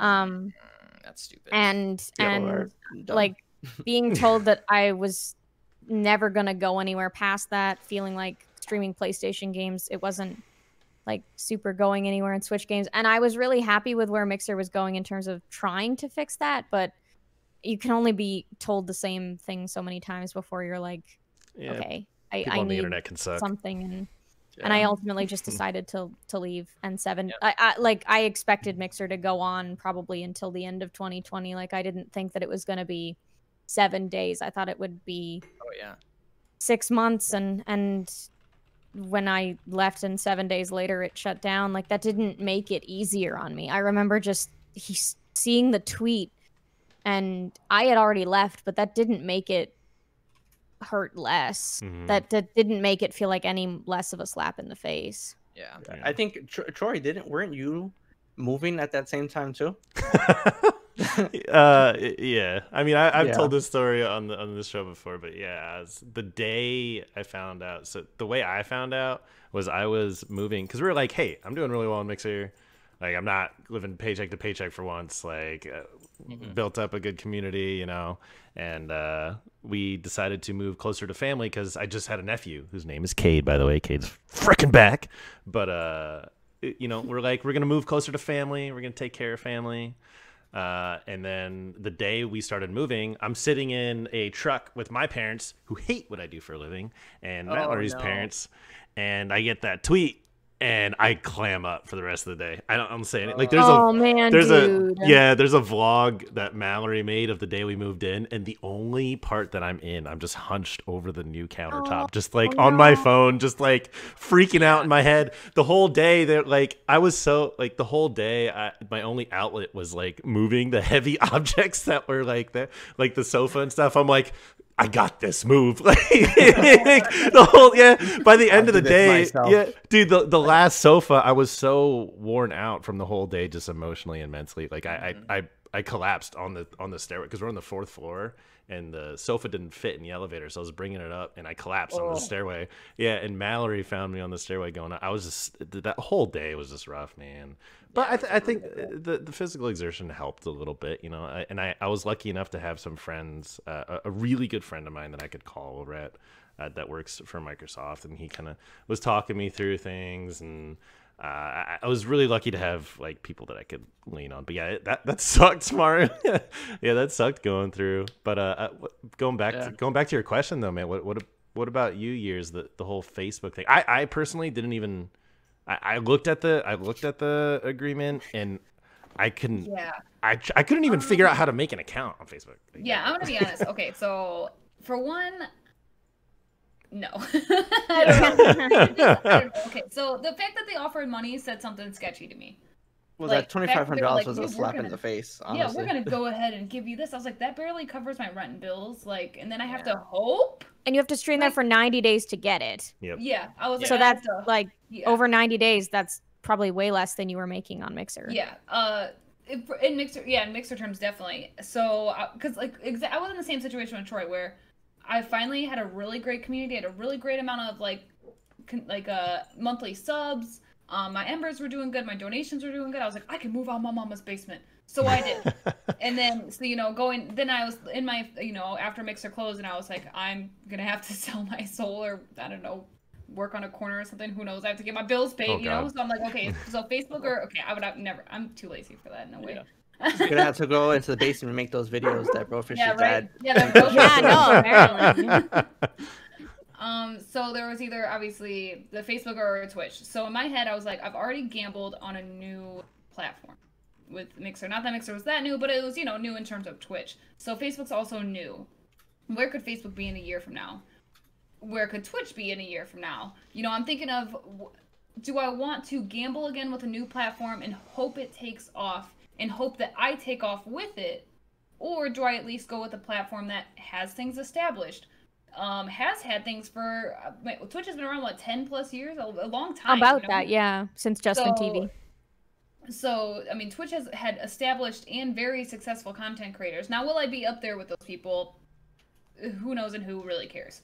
All I care about is when I go to this platform, is it going to be established enough that I'm going to be able to hopefully see myself here for at least a year without constant crumbling, constant shutdowns of things not working.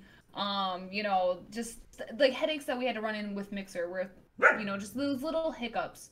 Hopefully Twitch has 99% of them already smoothed out. So when I do go over there, the headache of learning a new place is the only headache I'm going to have. Right. And you went through all of that so much, you didn't want to go through it again. You weren't sure if you wanted to go. And that was me too. Like, I was like, if I go back to Twitch, I've already been there for 2 years. I have friends there. My husband is there. My support group is there. Most of my viewers already watch Twitch. So like I could go somewhere where I know that there's stability and, you know, all of that, or I could take a gamble. And I mean, I still felt like we were taking a gamble coming back to Twitch anyway. Like, you know, like nothing is guaranteed in this space. So yeah.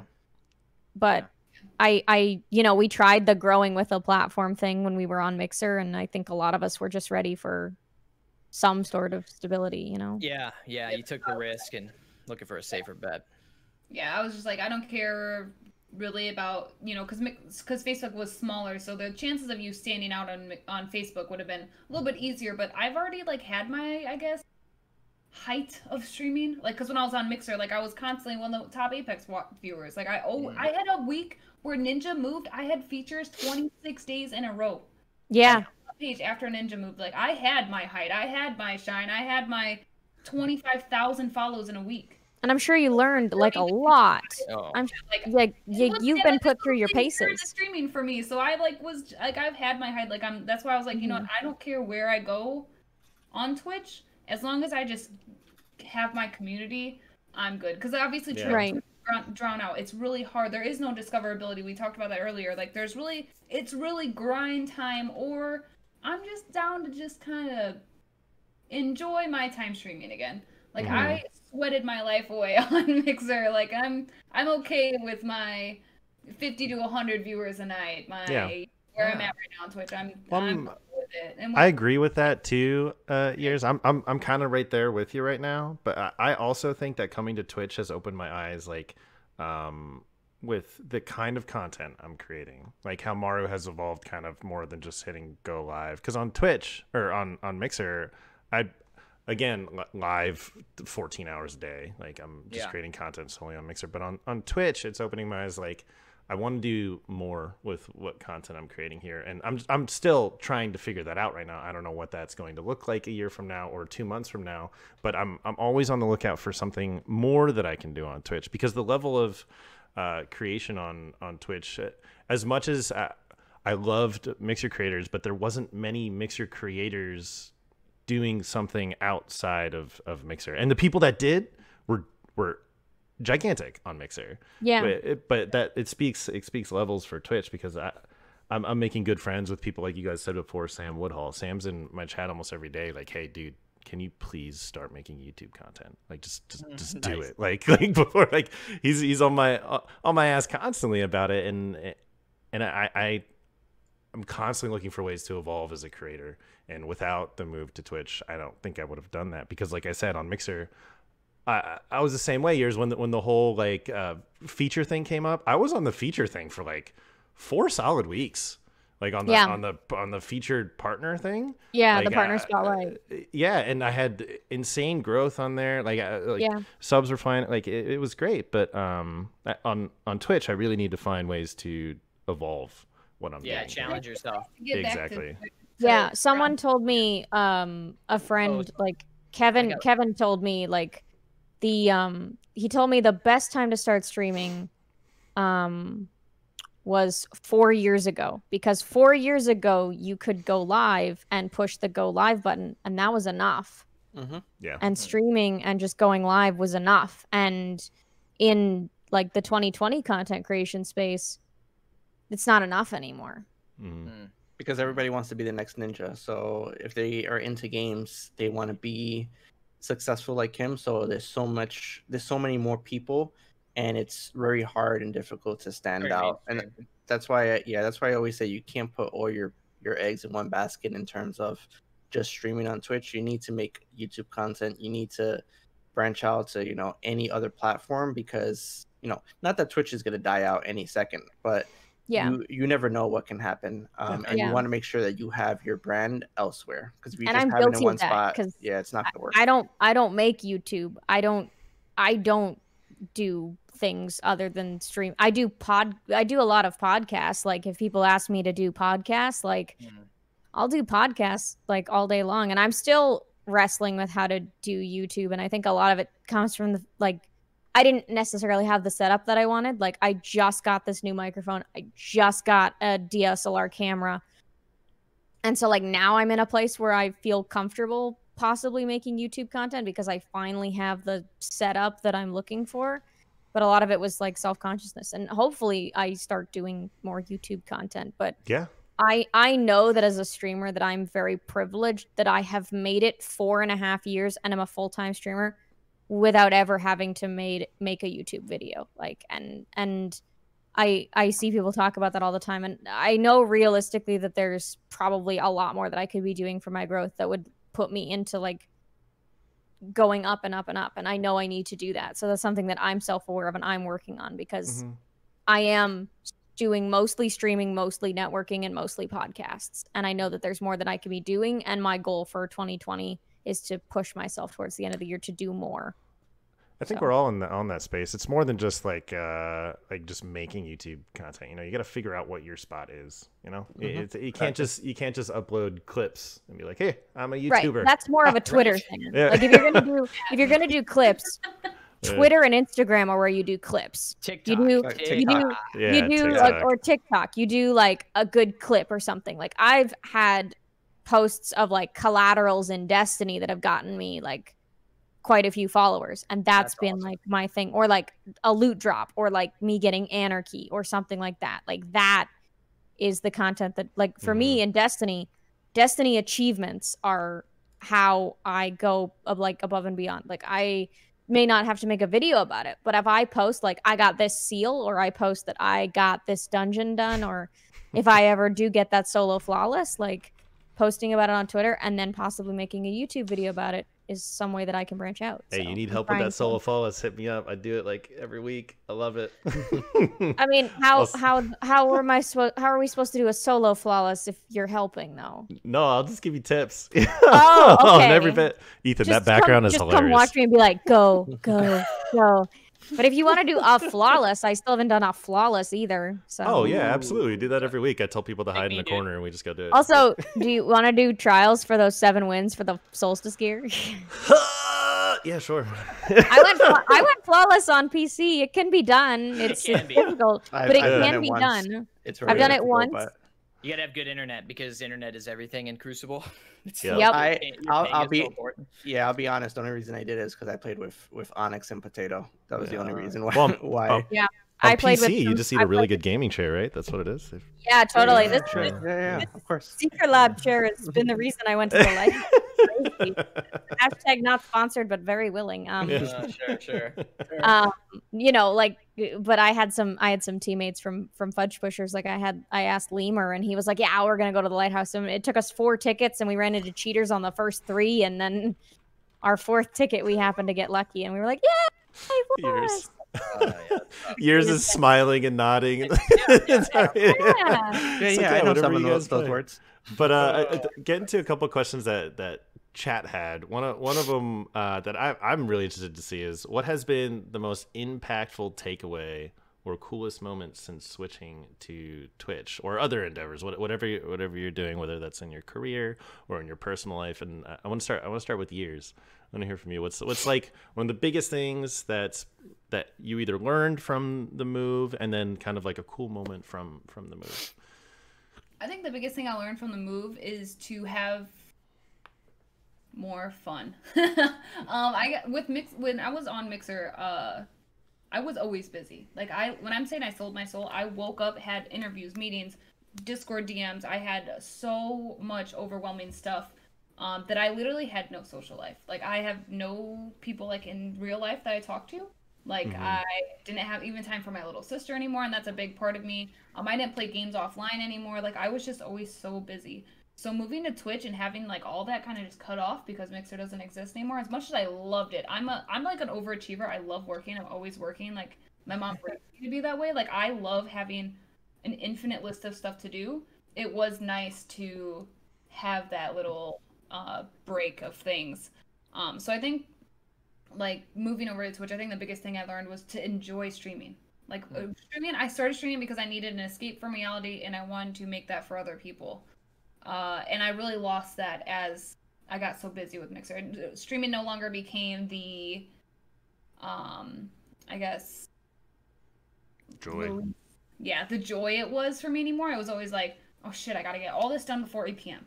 You know, and then I would go live and I'm like, oh, I didn't get anything done, like, and I would just be stressed out. So it's nice to now being on Twitch. I remember that what it's like to enjoy what I do. So I think that's the biggest thing I learned. And I think, I guess recently was probably one of my coolest moments. So I've obviously had, like, as far as, like, community support, I've hit my highest sub goal ever. I've hit my, you know, just largest amount of followers in a day kind of thing. Like, I've hit a lot of awesome goals being on Twitch.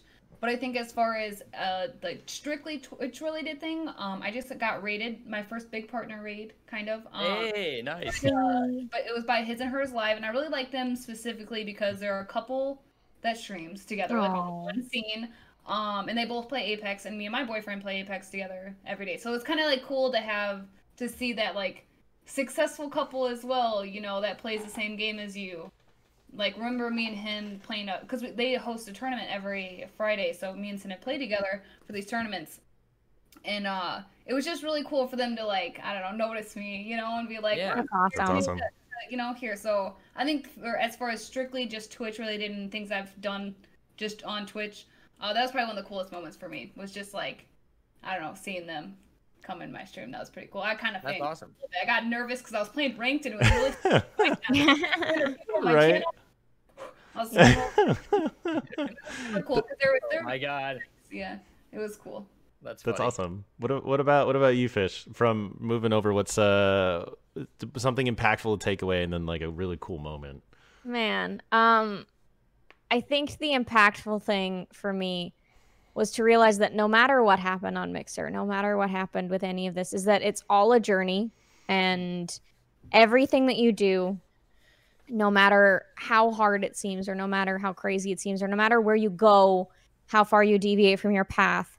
And I talk about this, and I'm probably going to get a little emotional while I talk about this, but, like, from being that Destiny streamer that started streaming from her PS4 in Destiny 1, and not knowing that I had a place in this world and a place in this community.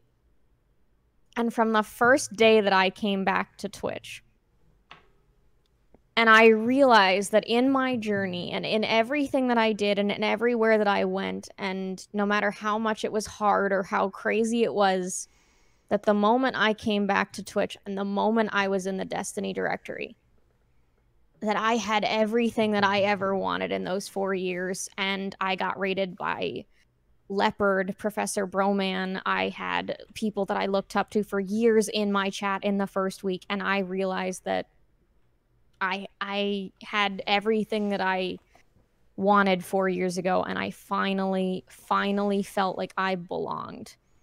And it was the reason that I bawled like my entire first week back on Twitch, was I finally found where I belong, and I finally ended up exactly where I needed to be. And as crazy as it was with feeling like I'd lost my way on Mixer, I found my way exactly to where I wanted to be. And it was amazing. It was wonderful. We, like, as Years said, we crushed every sub goal that I could have ever had on Mixer, and then timesed it by 5. Yeah. Like, I unlocked more emotes in the first week as a Twitch affiliate, carrying over to partner, obviously, because they carry over when you get partnered. Then I doubled my emote count, tripled my emote count that I ever had on Mixer. And that is something nice from Mixer to Twitch, is the emote count. and got partnered and got partnered on my first try. Like, I still haven't had time to process it, if that makes sense. Like, I'm still reeling. I'm still waking up every day and going, oh my God. Like, the Destiny community is all one united place again, and everybody's here, and it's everything that I've ever wanted. And I'm just grateful for that. So that's amazing to hear, BroFish. I'm so happy for you. Like I said, the moment for me, and I think I talked about this backstage before we started, was everything came full circle to me. I streamed, and in the first week, like I said, I was getting ready to hit Path to Partner. And Professor Broman, the reason I started streaming, I love the dude. I respect him, and I'm glad to get to be closer with him, and, you know, to be more friendly with him, obviously. And he came in and subbed to me. and I bawled my eyes out because Aw. he was the first person that I subbed to on Twitch, and then for him to come and sub to me, and it wasn't a Prime sub, he paid for it. Like, it was a paid sub, nobody gifted it, and for him to come in and do that and to have it come full circle and like come back to that, and for him to tell me, come into my chat and tell me he was proud of me and that he thought I was going to get partnered right away, it meant that no matter how many times that I thought I had failed, no matter how many times that I had misstepped, that I was doing the right thing and I was in the right place. And that was amazing. So I can't put into words how much that meant to me. It's amazing. I love hearing these stories. But moving on to Maru, what about you? Coming over, what's something impactful and then like something really cool that happened for you?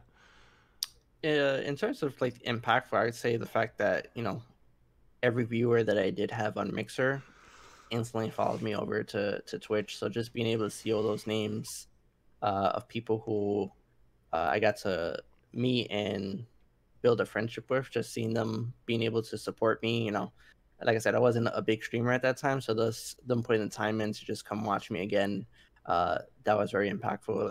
And in terms of like cool moments, I mean, there's so many, like there's so many people like that I look up to on that were following me on Twitter and reaching out, and all the guests I've had on the show, like, and I always thank everybody profusely when they come on, because I just started doing all this, and the fact that they're taking a chance to come on a show with somebody they probably really don't even know that well, it means a lot that they would do that and then share their stories and be vulnerable. So that that's always like great moments for me.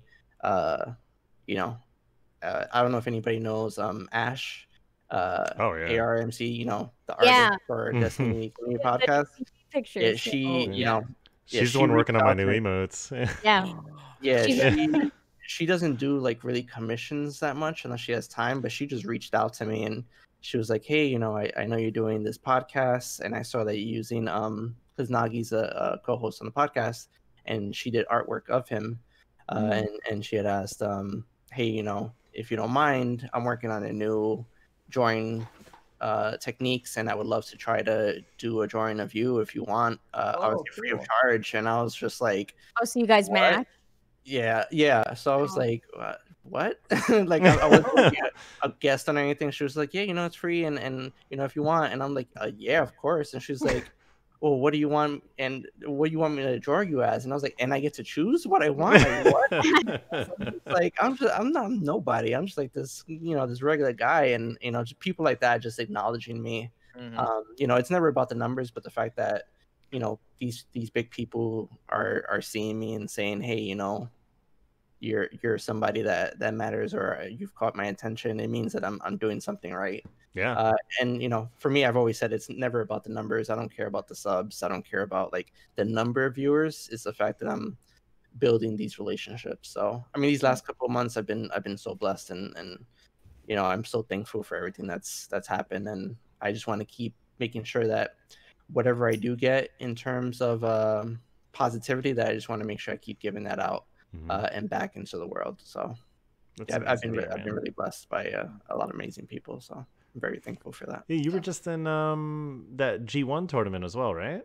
Yeah, I was in the G1 tournament. Yeah. We were doing we were raising money for charity there, and then I also completely forgot, the first week I think I came back, or the second week, Robotic Addy invited me to the James Work podcast, which was another pretty big deal. So yeah, it's been back to back a lot of stuff. So very thankful for everything. Awesome, That's great. What about you, Ethan? What about you, man? Something impactful and then something cool to happen. I started at Mixer as an accounts manager, right? I was the first and only partner manager for about, I don't know, months and months and months before we hired another one. And I got this opportunity, to work on that production team, and I never thought that I would get to the reason I wanted to work in gaming was years before I had seen Mikey Newman give a keynote speech at PAX West, which is they always have a keynote speaker open PAX. which is like just talking about the industry. And you can go, it's at a separate theater. It's not like, so if you're going to the con, you would never see it. If you don't know who he was a writer for Borderlands, and he's Scooter in Borderlands. If you catch a ride, catch a ride. Yeah, exactly. Very funny, great writer. Was bullied his entire childhood for being a gamer. It had an incredible story to tell, and I remember leaving that keynote being like, I want to work in gaming and I want to impact people the way Mikey made me feel today. And so when I got the offer to join the production crew at Mixer and work, like I said, under an Emmy award-winning producer, and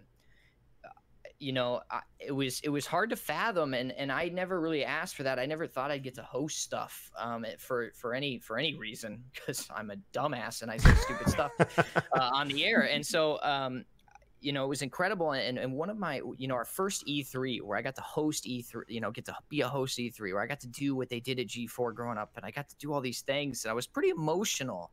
And I remember my producer coming up to me and said, like, enjoy it, man. This won't last. This isn't going to last. And I thought he was being a dick because we were really good friends. But like, that was the best advice I ever got, because from that moment, that first E3, like I was always trying to live in the moment, like whether we got a budget for a production and I got to be at E3 a host, I got to meet partners that I was fans of. We got to do Extra Life 24-hour charity streams, and we raised like I can't even remember how much money we raised anymore. Because we were doing it every year. But like all of these things that happened over the course of Mix, to be a part of a startup, that almost went under, that got acquired, all while Silicon Valley was on the air, so you could watch that show and be like, all right, what are they doing? Let's do the opposite of that. So we don't have these crazy antics. All of that, it culminated into what my boss said. It was just like, you enjoy it, man. Like, you don't know how long it's going to last. And he worked in production. So even the best producer, like even if you're a producer on Friends lasted 10 years, and then all those producers were looking for work. And so I just was always about like, live in the moment, enjoy these moments, enjoy whatever you're doing today, because who knows how long this adventure is going to last. And I can say, it's safe to say that while Mixer's gone, it was the best adventure I ever had. And I mean, it's the reason we're doing this show. It's the reason we all know each other. It changed our lives. And I'd like to think, as a staff member, I'd like to think for the better. It's easy as a staff member just to get muddled down in the negatives, right? Because all you get all day is just people shitting on you and your work.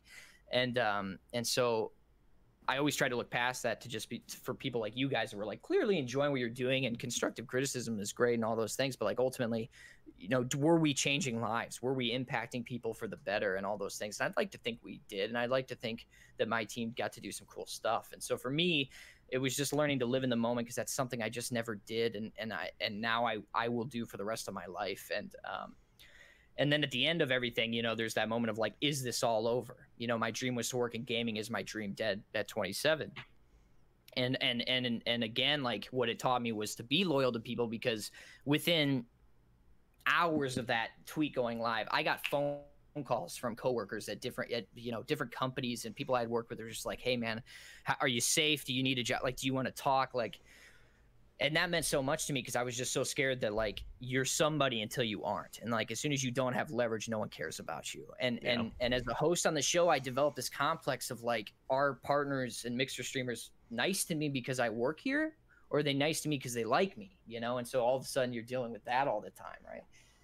And so I guess at the end of it, it was, it just made you realize like who you value and who you cherish as friends. And it just taught me that like everything is fleeting, nothing is forever. Kind of like what you said, you said you hit your peak at 1,000 years. I don't think that's true. I think we're going to see some awesome stuff come from your side of the house. But I think ultimately it's important to remember that you did do that you were at the spotlight, and to remember those dreams, because those are memories you'll take with you forever. Mm-hmm. Yeah. I bet. Yeah.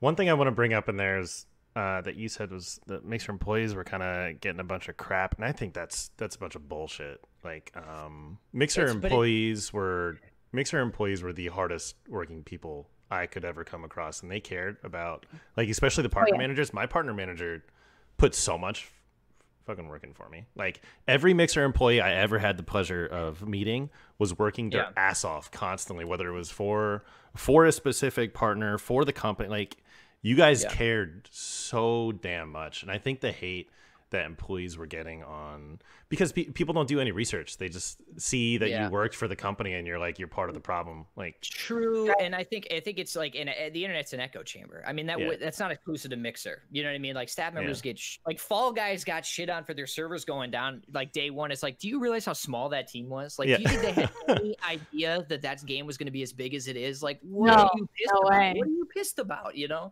Yeah. And I think you guys were doing what you could, especially like with the layoffs and stuff like that. Like you guys, and to hear that you like, and I have like friends who are staff as well, and to hear that you guys didn't find out until like same time as us.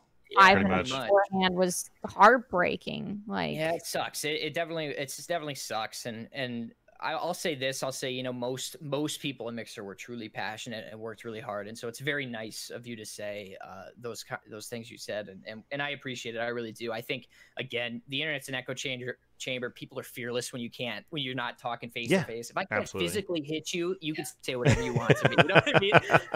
And but people know that, and so it's easy to just. And I used to be super critical of Beam before I was a staff member. Like, why aren't we doing this, this, and this? And then, you know, when you see the constraints of what people are dealing with, whether it's budget or time, you know, like it takes a certain, like there's these features need to get fixed. What's most important, and how much time is it going to take to fix? And you know, you have to factor all these things in. I think you just start to understand the magnitude of the situation.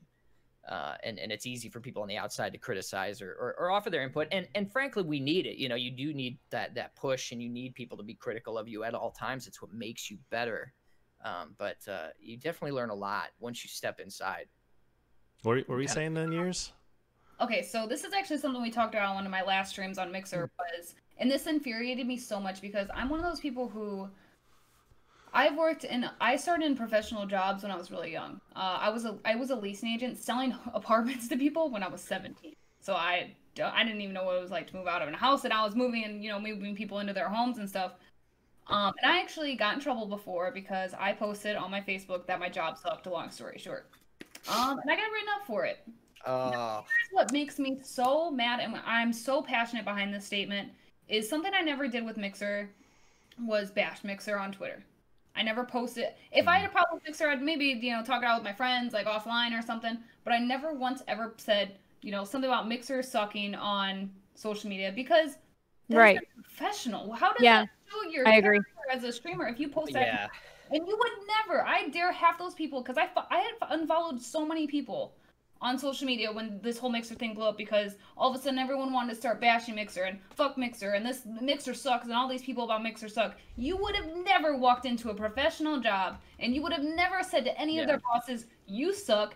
Good thing you went under because you suck. And all this stuff I said on Twitter, you would have never went up to those people's faces and said that. And there's a very big difference between legitimately voicing criticisms and even having discussions about it in like a casual environment with like friends to vent. Like there's places where you can vent. Like everybody comes home from their job and occasionally like vents to their family, vents to their friends. But like and like I had constructive criticisms about Mixer. I sometimes talked about them on stream, but I never took to Twitter and like bashed.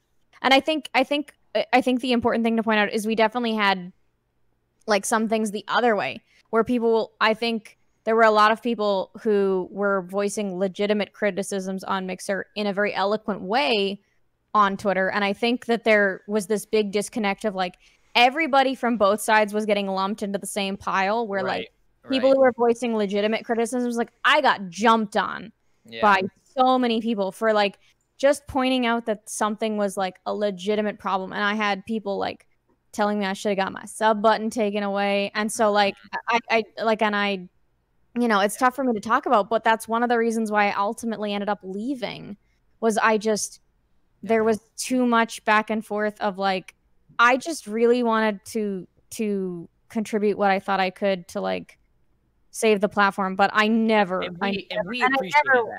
went out and bashed. Like I was voicing solutions. I wasn't voicing my opinions on the problem, but I was voicing solutions and trying to like educate people on like the misconceptions. Like I constantly was telling people like, it's not just an Xbox platform. It's for PC. It's for PS4. Like it's not just this. It's not just that.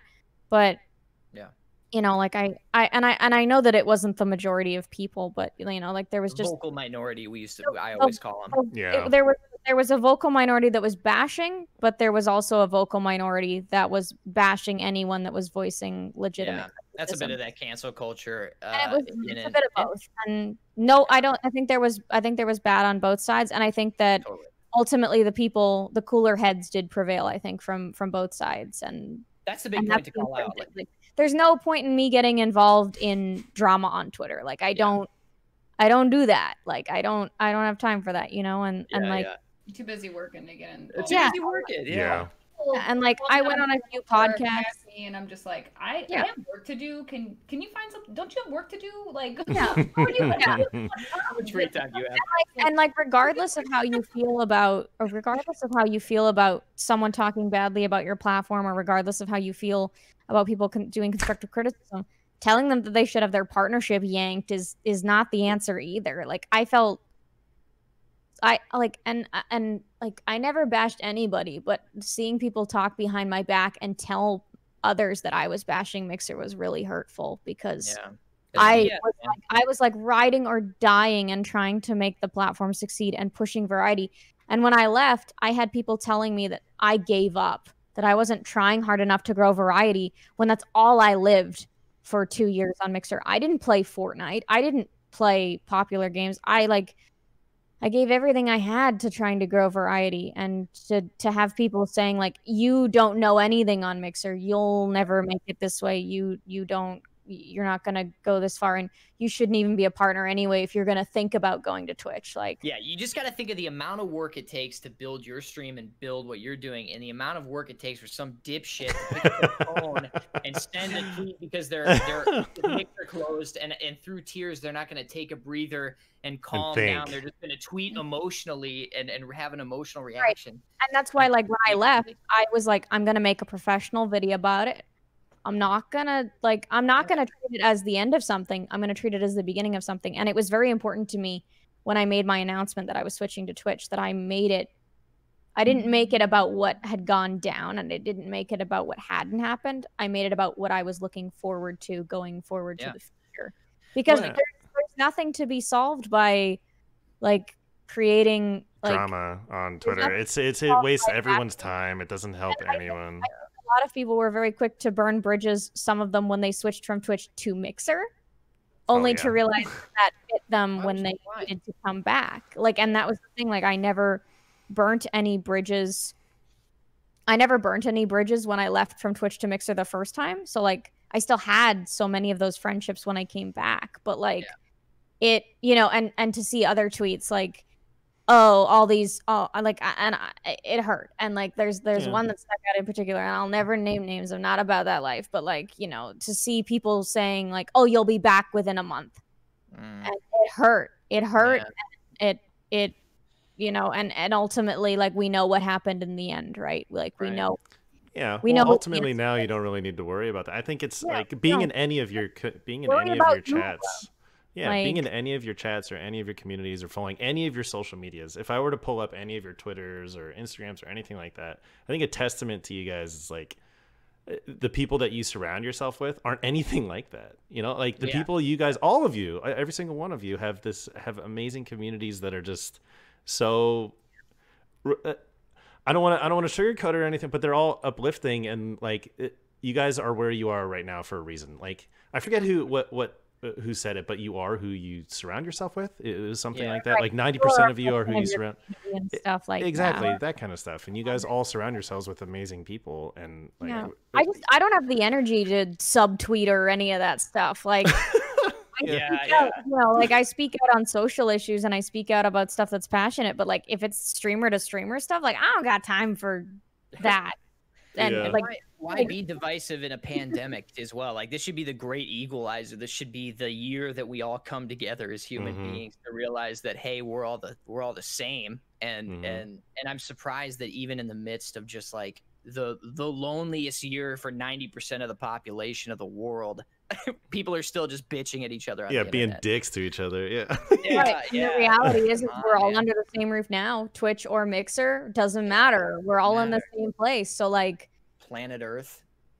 I just and I think it took a few years into my streaming to realize like it just wasn't worth it. Like I like the time that you spend worrying about what other people are doing and the time you spend worrying about drama is time you're not spending on your own content. So, like I stay in my bubble, and there are times when I read Twitter and I'm like, ooh, and I'm like I'm not commenting. Like I don't have time to comment. I'll read it, I'll take it in, but I'm like I'm not weighing in on this because I'm not opening that can of worms. Like I got shit to do. Just got work to do. That's what I say to myself all the time. I got shit to do. Like I only have a few. I've kept you guys for 2 hours and 20 minutes. I only have a few more questions from like Twitter and chat that I want to get through here real quick. But coming from, we'll go through 2 at a time. So a bunch of people that I get every single day, even in my chat. I'm sure you guys do if you're from Mixer.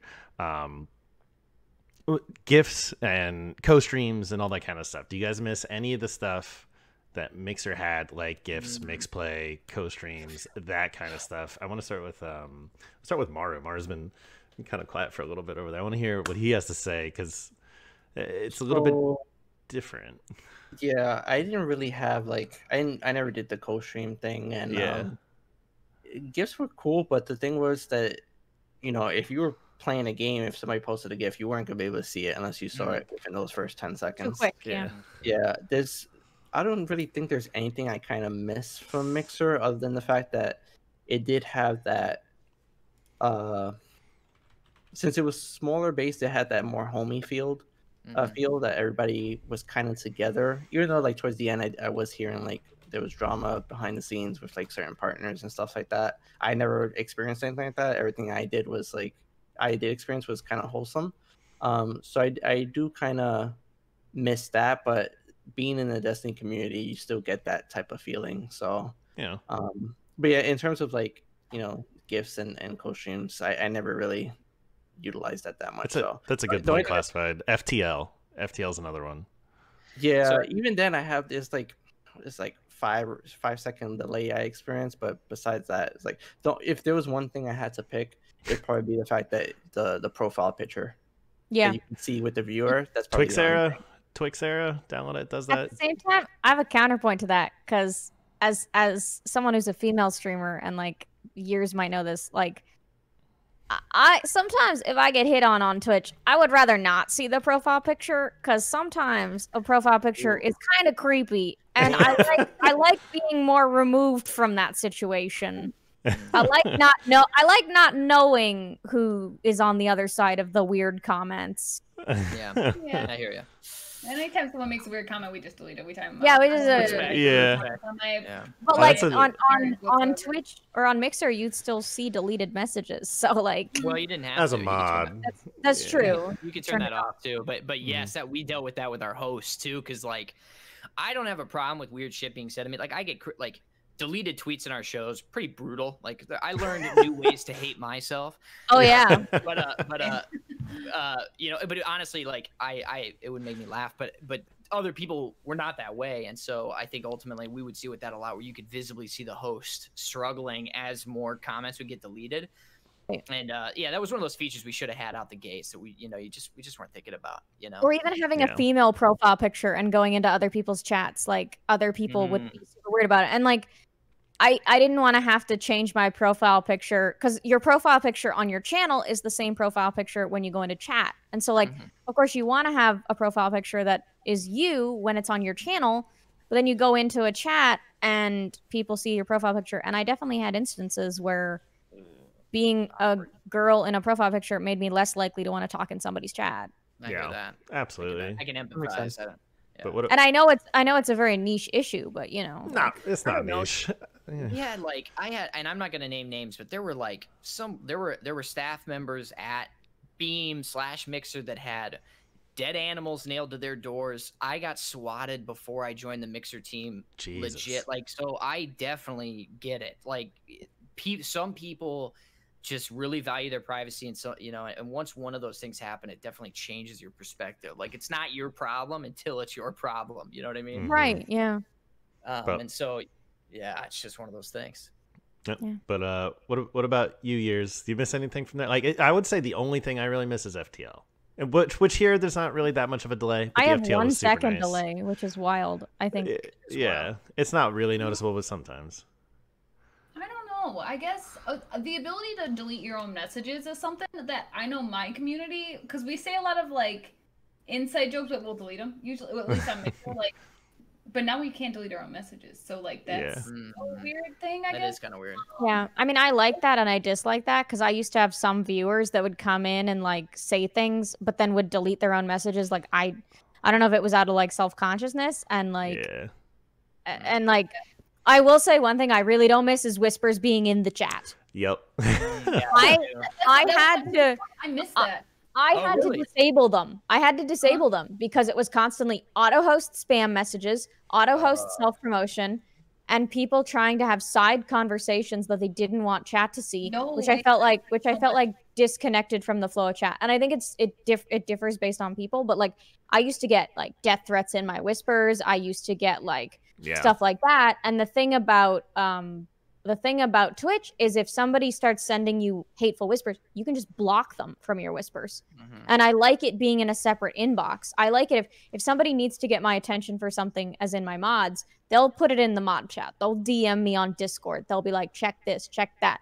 But like, I know that some people probably didn't experience this, but I experienced so much harassment in my whispers.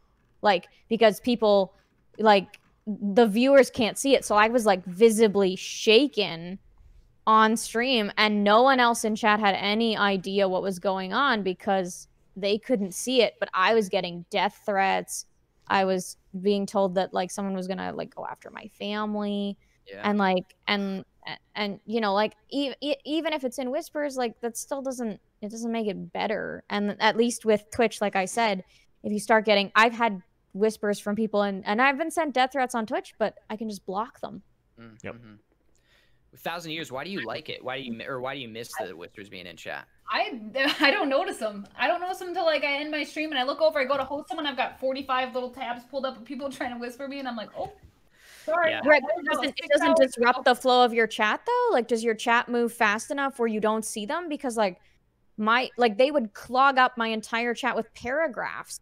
Like it was impossible to not see them because of like for me, like it was from auto host shout outs and it was like paragraphs long with hashtags to the point where it was drowning out. Wipe your chat. I see. It was drowning out every legitimate message in chat. If I got people like that, I banned them from my channel. I mean, I would, but at the same time, people just kept making more, and I spent more time banning people from my chat and because my mods can't see them, I was taking time away from my own stream to ban people.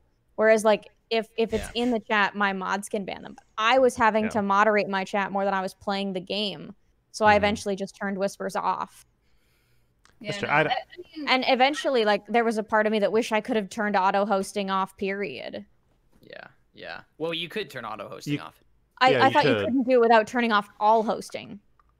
I think it was one one toggle. You can't check anymore. Let me look it up. Because I ended up turning off like I think all hosting near the end of stream because it was all one toggle. Yeah. Because I think we asked for that and we were told no, that it was all one toggle. Yeah, I'd check for you if I could. I do kind of miss some of the whisper, like you're saying, years, but overall I like the chat is just cleaner. Without the whispers, but and again, I do get what you're saying though. I never like if I'm muted or something, my mods will just spam whisper me, "Hey, you're muted," you know, because I'm really mad about that. Right, and that makes sense. Beginner, that's pretty nice. Yeah, that's right. But now if they spam whisper me, I'm still not gonna say it. I'm gonna sit here 25 minutes. They're gonna call you on your phone. Yep. Now people send me like Discord pings or whispers, and I don't notice them. I'm bad about it. Chat, I'm not gonna see it. Right, and I think it's a little bit different, but like I came from Twitch, so I'm used to it being. Oh, that's a good point. That's true. And like I'm used to it being in an inbox, and I like to be able to like look at them later, because like sometimes I get stuff that's like not pertaining to stream at all, and so but at the same time, like I said, I had viewers who were literally trying to have side conversations with me.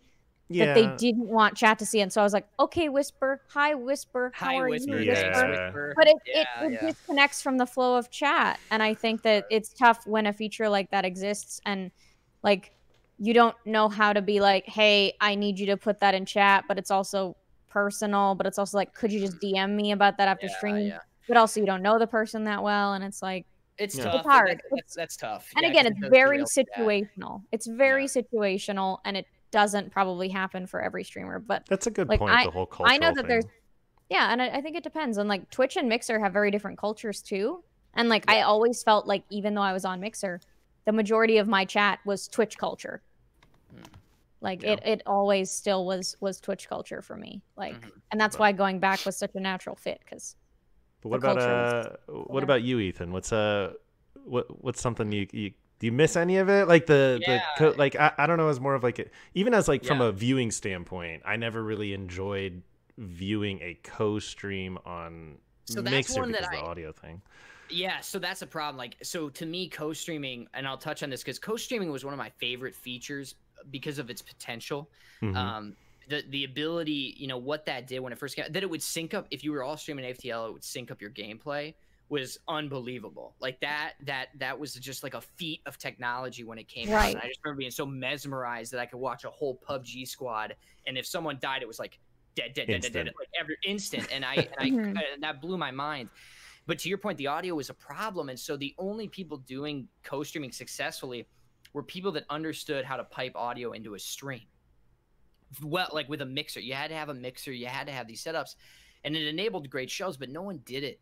Like a lot of people would just kick up co-streaming and then think it's just a stream. Like I'm going to co-stream with my buddy, and it's not. It's a show. This person that's in your co-stream is now your co-host. So you're not talking over this person. You're talking with this person. You're playing catch with this person. That's a good point.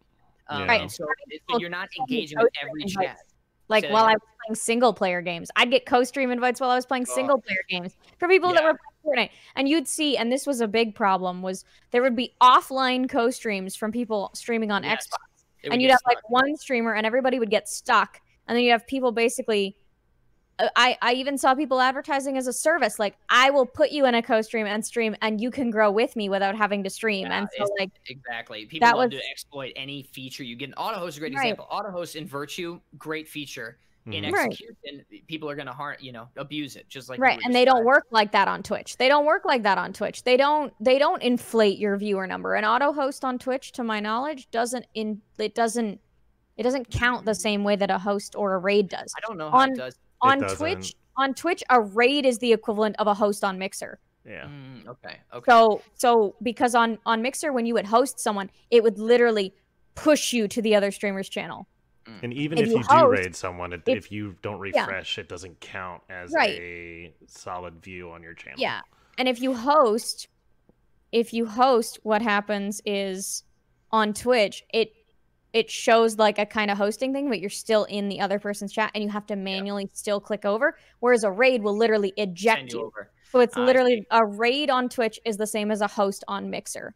That's cool. And I will say like that, obviously you're bringing up good points about features that were good, but like obviously had their nuances and clearly like we're not like needed more to them to be worked because they were just abused so much. And Twitch figured out how to do squad streaming. Like they figured out how to take co-streaming. How interesting is that? But that's us. Like I think Mixer is the reason that Twitch has that. I absolutely think you're right. Yeah. Which is great. It's a shame that it's partner only though. I agree, but it's the same thing of like half the people that co-stream just didn't know how to co-stream in the sense of like their audio was fucked up or they just weren't co-hosting. They were streaming, or they didn't know how to push to mute. They didn't know how to push to talk. Right. These are all things that I think make co-streaming better, and it's more of like a tool that for broadcasters is what it was like, or for more professional streamers. That's such a good point. And then that was. Go ahead. Well, looking at Twitch and how it's set up now, and I think the point where you need a partner to start one, I think that they looked at Mixer and looked at what was wrong with the co-streams, which was people did abuse it and they didn't know how to use it because it was a tool that was meant to be super cool. Like what you were saying, like you were co-hosting. You weren't just running a stream at the same time with both audios. We had professional production companies asking for things like that. So like at a professional level, these experienced producers understand how to use a co-stream much more than like your John and Jane Doe streamer. Just like out the box. Like I'm not trying to criticize because that's what I am. That's how I learned. But I'm Absolutely. more saying like out of the box it's more. But that's why I think it makes sense on Twitch to have the partner lead it up so he can. Yeah, but is it a partner lead it up? To my knowledge, it's only partners can squad stream. No, it's a partner needs to lead it, and then you can invite anyone. Has that happened? Because to my knowledge, it was only partners can squad stream with other partners. Oh, I mean, I don't know for sure, but I've definitely watched squad streams where non-partners were in it. I don't know. I don't know anymore, but because I'm not a partner, I wouldn't have to know. You guys would have to do some testing. Like I had friends who were partners, and they were like, "Oh, we can't squad stream with you because you're not also a partner." I mean, I don't know. Wrong, and it's just that never been tested. But it was my understanding that it's partner to partner. We should. You guys got to test it. You got to. But I would love to test that though, because I would happily squad stream with a lot of my non-partners, who can. But it was my impression. I might have to do more research in it, but it was my impression that it's only partners to partners. I have no idea. We did talk a lot about hosting and stuff because it's very interesting and very nuanced features. I will say my favorite feature that I'm gonna miss is more of the technology we had. Like FTL was a completely different video delivery system on the internet. Like the technology behind FTL is different than how Twitch delivers its video, and that was super interesting to see. And frankly, I think that's part of why we were acquired, was like the tech that went into FTL. I think you're going to see Microsoft leverage for other things. I don't know for sure, but that's what it feels like. Yeah. What I will say that I miss is, they just made the announcement, Xbox made the announcement a couple weeks ago that cloud gaming is coming to Game Pass users in beta next month. Yep. And with FTL and cloud gaming kind of coming to the forefront, and I think, we're just a few years away from no more consoles. Once bandwidth is stronger, once these more people have more access to faster internet, streaming games isn't going to be such a weird thing because the delay isn't going to be such an issue.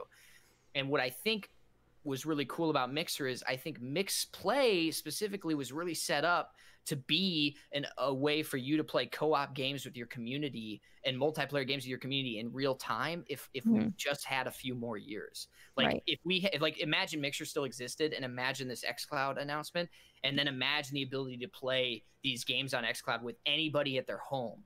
That'd be amazing. Just plug in a controller and be your player too for, I don't know, anything, whatever's on Game Pass. And I think it would have been a little janky at first, but that was always to me I wanted to see that fleshed out. I want to be able to just plug in a controller and play with the streamers playing and play with them. Like Fall Guys would be a great example of that. Be able to jump into a Fall Guys private lobby with a streamer just by plugging in an Xbox controller. Let's go, A whole new level of can I play?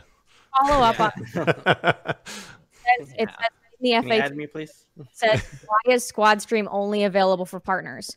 Ooh. It's only available for partners because only partners have all of the transcoding and quality options available. Therefore, affiliates cannot join co-streams because it says, in order to ensure the best experience for viewers, currently all Twitch partners receive all video quality options on their stream by default, when affiliates receive them as they're available with priority access. There we go. Our plan is to make it available to all affiliates and all other streamers as we continue expanding our transcoding. So until affiliates get priority transcoding, it's possible that affiliates that have good transcoding now may be able to do it. But the idea is that it's only available for partners so that everybody has the same quality options across the board. Yeah, and your average viewer just can't run that. That's kind of the other problem and why transcoding is so important. I mean, that was inherently the problem with FTL, is like it was dope, but it was way more bandwidth than anything,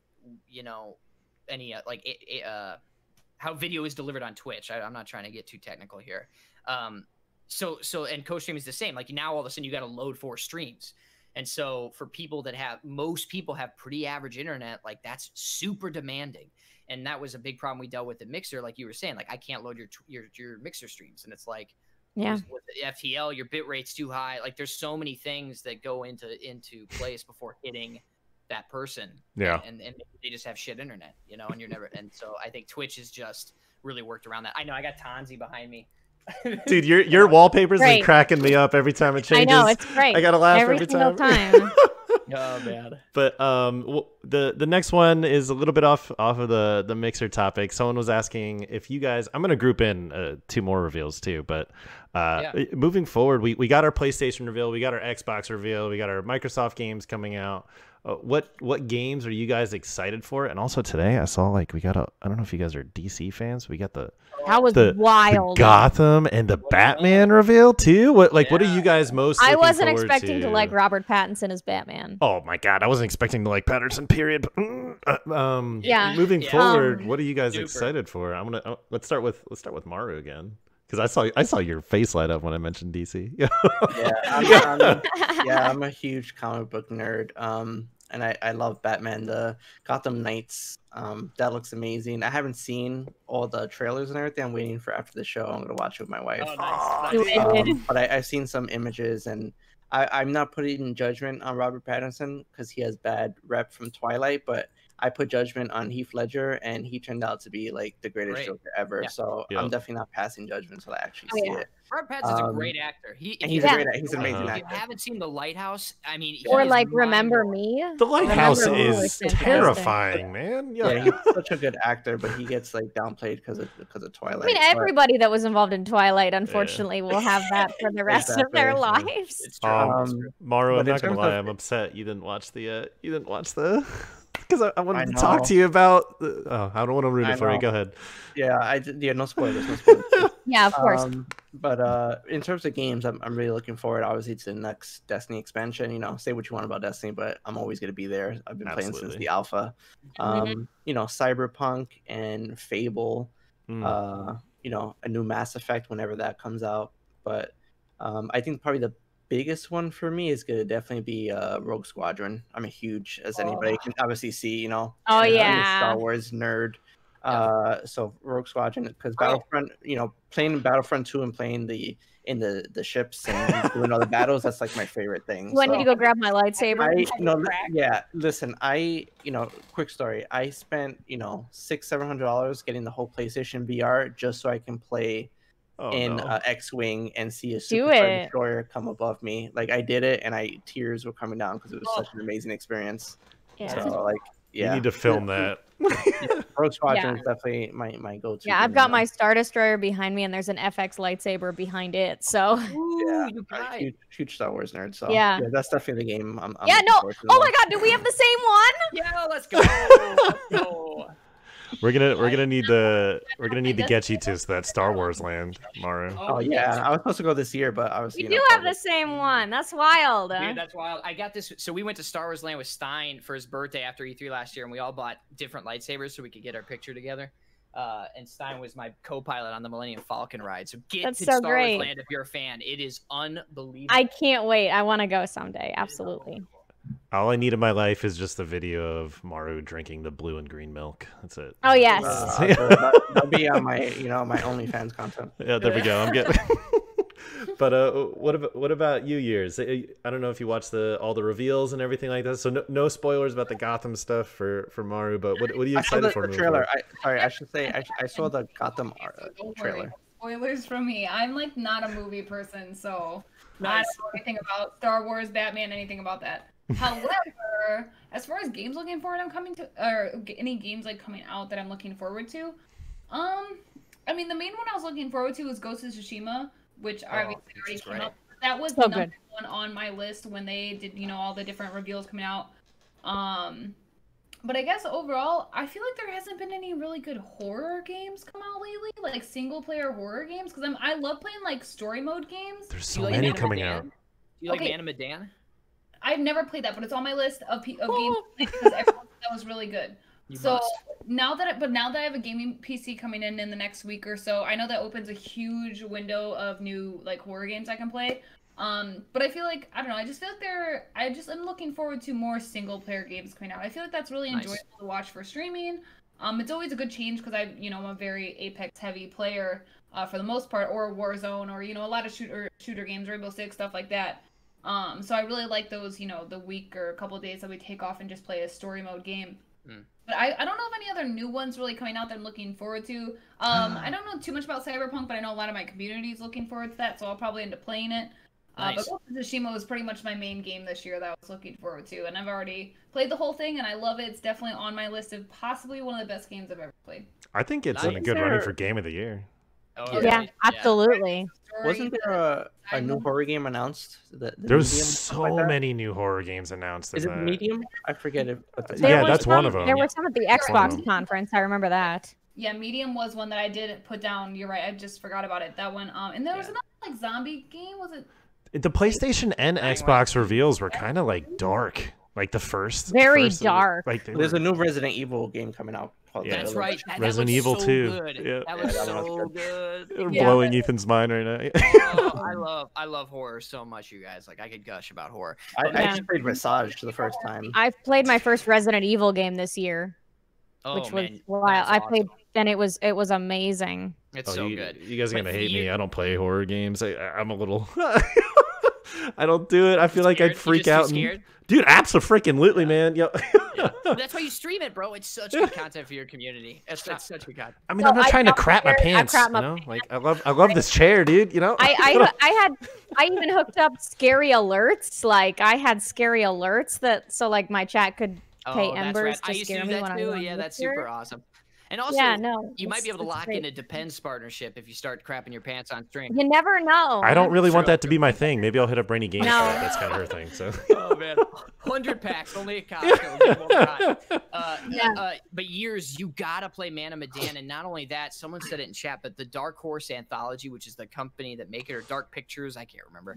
They committed, and they already are behind their timeline, but they were trying to do shorter single player stories but more over a year. So their goal was to make 2 games a year, and they would only be 2 hours long, 2 or 3 hour like horror experiences. And Man of Medan being the first one. Those dates have certainly slipped since then, but their new one comes out I think this October, and I don't actually think they're supposed to be. I think they're supposed to be one-offs, like each one is its own story and they're not related. But that could be wrong there. So check them out. Definitely. That sounds amazing, but I mean, Ethan, we've heard a few that you're already excited about. But what else are you excited for? I mean, dude, I love Microsoft Flight Simulator, so I got the joystick and I've been practicing because I'm so hyped for Rogue Squadron. Google Earth. Exactly. Wait, are we gonna be in a squadron together? I'm super down because I don't know anyone else getting it, but I want to get sweaty in squadrons. I think that's gonna be super fun. I'm trying to be a pro player. Dude, let's do it. G1 Maru. Rogue Squadron. Yeah. Oh, it's got to be. We got to role play the whole time. Like, let's do it. I told my chat that I'm gonna buy a rebel pilot outfit, and I'll totally do it. That's awesome. You know, you kind of look like Biggs a little bit with the mustache. Oh, nice. No. You do. You look way better than Biggs. It'll be just like Baker's Canyon back home.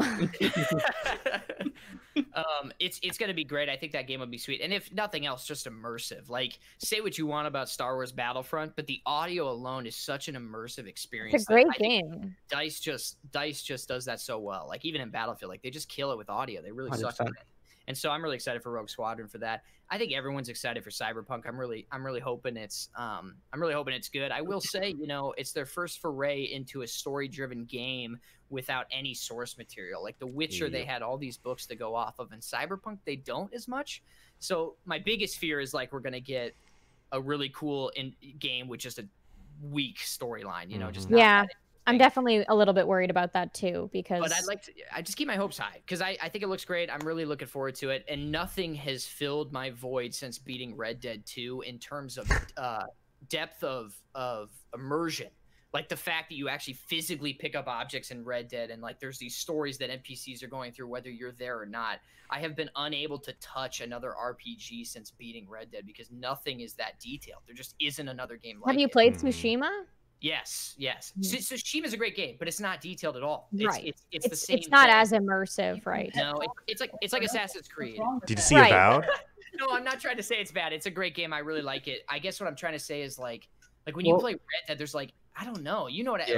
And Red Dead, you can kill like you could shoot a random person, and then you'll see like their wife doing like a memorial for that person that you just killed. Funerals, and like I don't know, like even sitting at the camp, like listening to the stories of the NPCs about their lives together. Like I sat there and listened to everyone, and I don't know why it sucked me in so much. And maybe it's the pandemic because I'm lonely as hell. I loved that. I loved it so much, and so I'm kind of waiting for the next experience like that. And I hope that's Cyberpunk. You know what I saw that might get, dude, I have high hopes for Avowed. I don't know if you guys saw the trailer for Avowed, but I got like Skyrim-esque vibes from that. Obsidian crushed. Yeah, but yeah, like you were saying about Cyberpunk, I'm very cautiously optimistic about Cyberpunk. I don't have time. So here's my timeline for November, right? Beyond Light comes out November 10th. Assassin's Creed Valhalla, which I am absolutely freaking jazzed for as someone who loves Viking Age mythology and Assassin's Creed.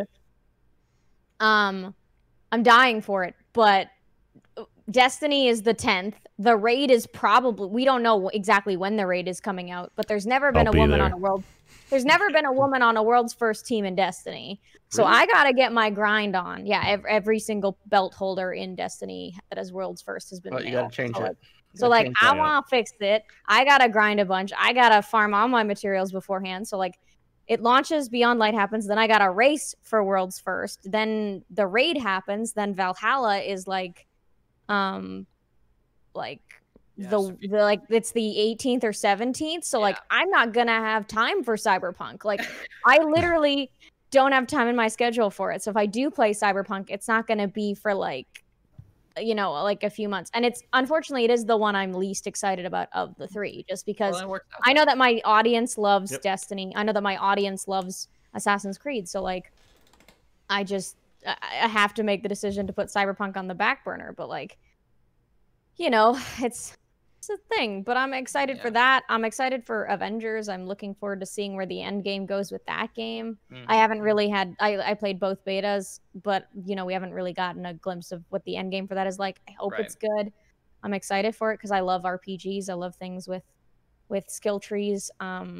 I'm looking forward. What else am I looking forward to? I'm looking forward to. There's so much. Fable. So much. Amazing. What was it that was? Miles Morales, the Spider-Man game. Yeah. I loved Spider-Man on PS4, and so I'm really, really excited to do that again. So yeah. The one game that no one. Go ahead. Okay. The one game that no one mentioned so far that I'm super pumped about beyond belief is Halo. Like, I'm thinking this fall, bro. I'm not thinking about next year yet. There's so many. Yeah, but that reveal that came out, man, just like I am so pumped. My top 2 games ever was Destiny 1 and then Halo Reach. Oh, dude, Reach is so good. I mean, Reach is fantastic. Like the pinnacle for me. Oh my god, I'm so excited! Like when that Halo reveal came out, because one of my really good friends is a dev lead over at 343. I've been just like begging him for information over and over and over, and finally that came out, and it was just like, oh, finally we're getting some information. It's a little bumming that it is delayed, but like BroFish said, I get to go ham on Destiny as much as I want. Oh yeah. So I'm going for that world first. I've gone for every world first except for Scourge, because the Black Armory DLC for me was like, but. I'm going for that. So I'll be competing against you, BroFish. Give me them Stasis powers. Yeah. Give me. But what were you saying, Maru? No, I was going to say it as a streamer. For me, I get selfish. So when it comes to single player games, I don't like streaming them because I like to be fully immersed, and I can't be fully immersed into a single player game if I'm talking to chat. And I've never played a single player game on stream that wasn't spoiled by some rando in chat. Every time. It happens every time. The only one I've made it through in the last whatever is Jedi Fallen Order. That's the last single player game. But like Assassin's Creed I find fine on stream. I don't know why. But Ghost of Tsushima was really hard to play on stream for single player. Horizon Zero Dawn was really hard. But like Assassin's Creed, I felt like I could do dumb things in it, so I felt like it was easier to play on stream because there were a lot more fails because I fail at being stealthy in every Assassin's Creed game. So, you know, my favorite Assassin's Creed was Black Flag. Like the I've been replaying the whole series. I started about 2 months ago, and I started replaying all of them before Valhalla came out. So I started and I've made it through all the way up to Unity. So I still have Unity, Syndicate, Origins, and Odyssey left to finish before Valhalla comes out. So all of October for me is Ass Creed. Did you play Rogue? Did you already play Rogue? Rogue is one of my favorites. Rogue is so good. I think it is the most underrated game in the franchise. Because it came out for the old gen console. Right, and it got overlooked, and Unity was a disaster, so people overlooked rogue, but I think that Shay Cormac is one of my favorite assassins in in the whole franchise, and his journey and like how different that story was. It was great. It was great. It really was great. Yeah, but like I've held you here for what 3 hours now?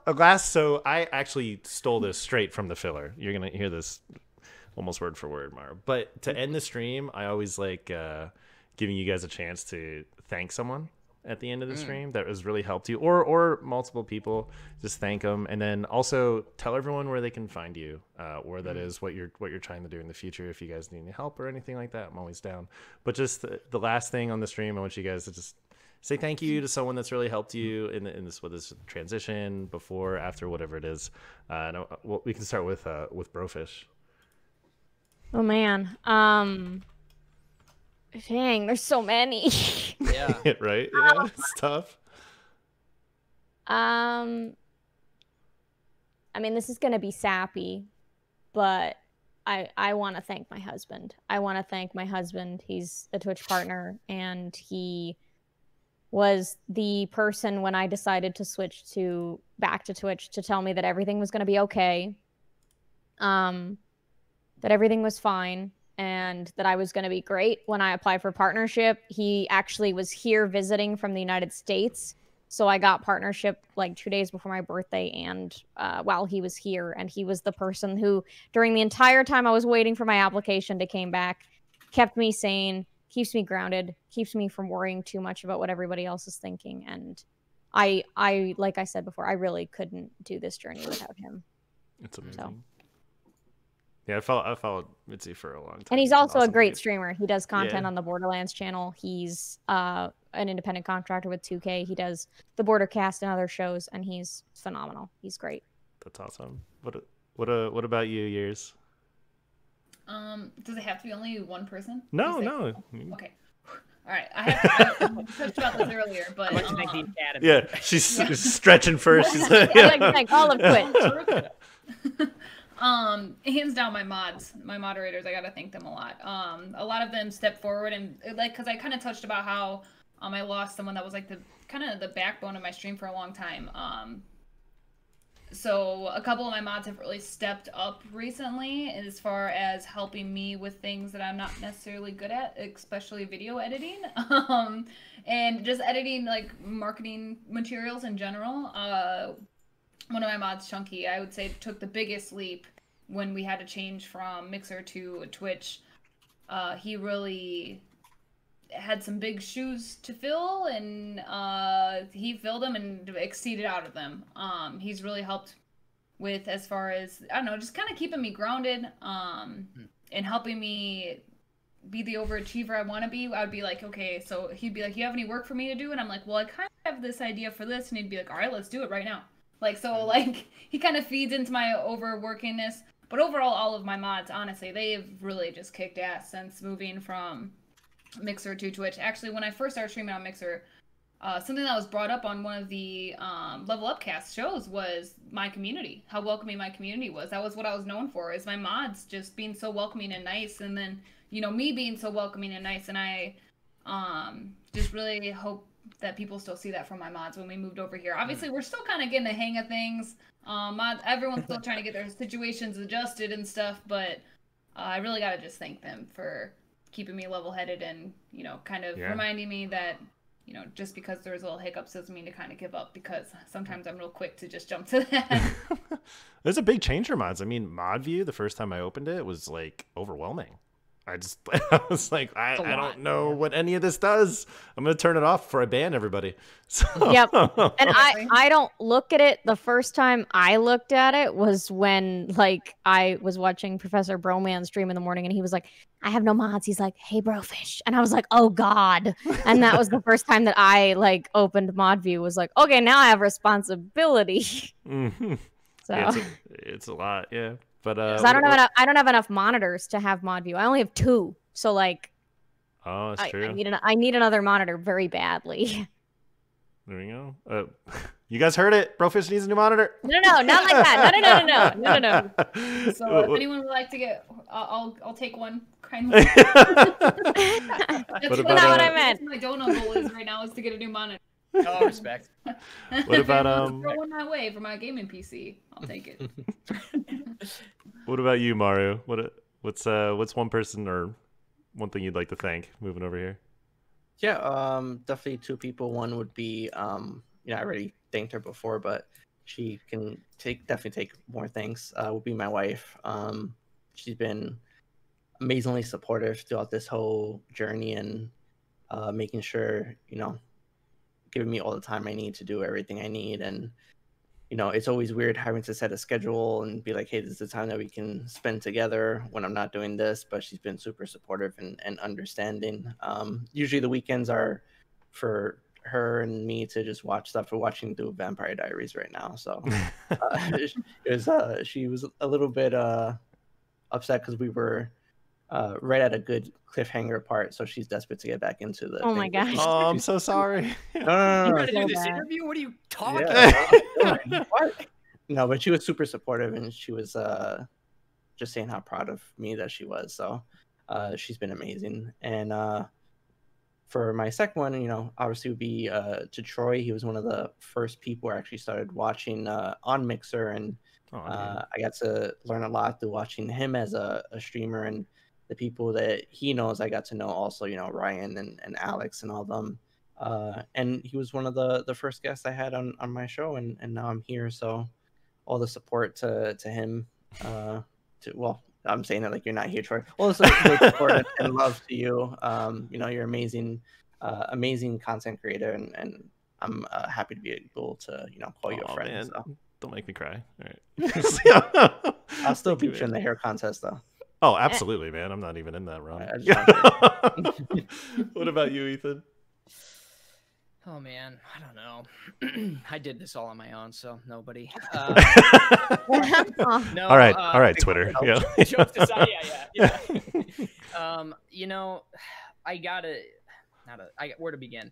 My wife for being so supportive through the tough times. Obviously, we joined Beam at a very early and very sketchy time. Startups are never easy. The long hours. I worked an average of 70 hours a week for the last 4 years, and I know that wasn't easy on her, and I know that wasn't easy on my family. And so I thank everybody that put up with me through those years, and me stepping away to take calls even at family functions, and just being in a bad mood because of something, I don't know. And furthermore, I got to thank my parents for cultivating a love for gaming early. My parents bought me a PS2 when I was young, so I'd get along with Laurel better. They bought us Kingdom Hearts, and we played through that together as kids, and it kind of, it's so good. It's so good, but also, it just changed my life and how I look at games. And I got to thank my producers at Mixer for just giving me the opportunity to do things like that. And beyond that, to teach me so much about hosting and just being a good employee, and just being a better producer, just being a better person in general around my staff and all that good stuff. And I think lastly, when I look back at Mixer, what I'm going to miss most is kind of what you said earlier, BroFish, is like Mixer was just the name of the site.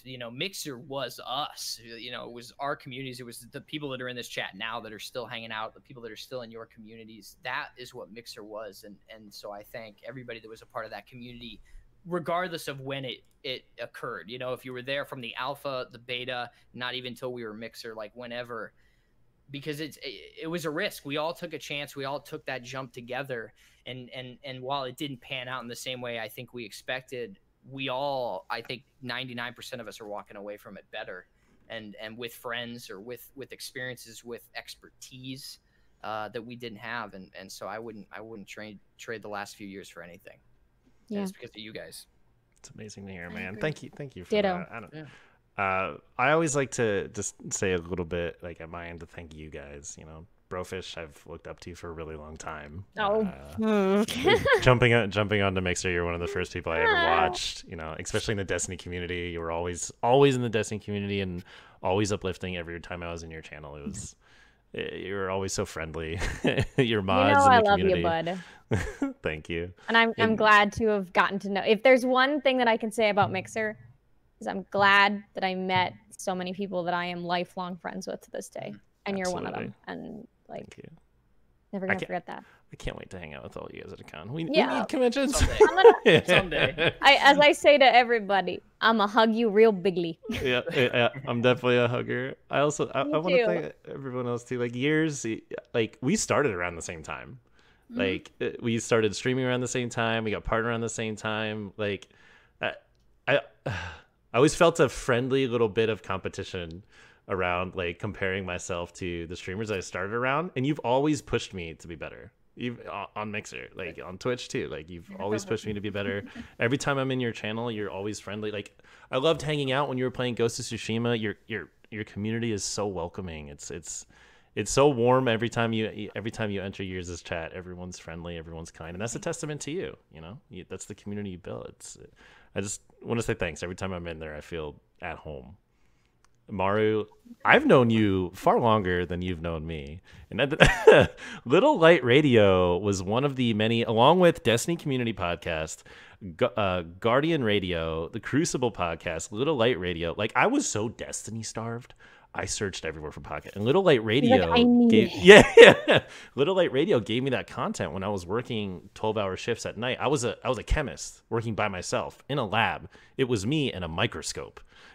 I was lonely. So Little Light Radio was there. Like, you know, I would download your podcast every night. I was so new to the whole thing that I had this third-party weird podcast app. I didn't even go through like Apple or anything like that I would download them and listen to them. And you guys helped me get through those nights. Like, and meeting you and Nagi on Mixer was huge for me. It was so cool to put a face to someone who's been there for me every night, and you guys didn't even know what you guys were doing to help people. And I'm sure I'm not the only one, man. You've touched a lot more people than you could possibly imagine.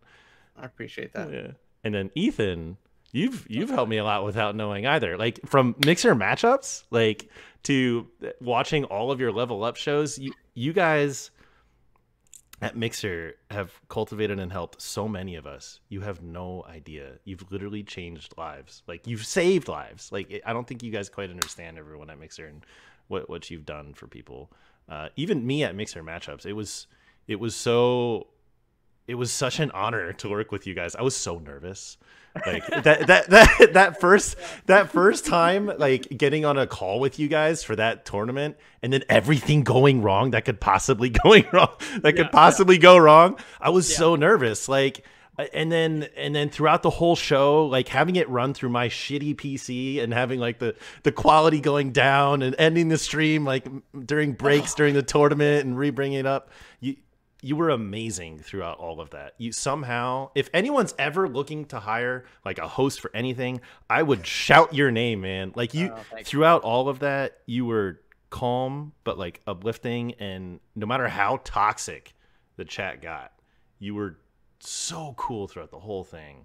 Like you just handled that perfectly, man. And I couldn't thank you enough for it.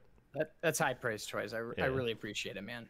I appreciate all of you guys for being on here. But after that, I'm gonna end it with that. You guys, I always like to end it with a thank you to you guys, because everyone I bring on the show has impacted me a little bit, even if I don't ever tell you guys. But hell yeah, I'm gonna end it with. That's my cop out. I'm sorry when I do not express myself.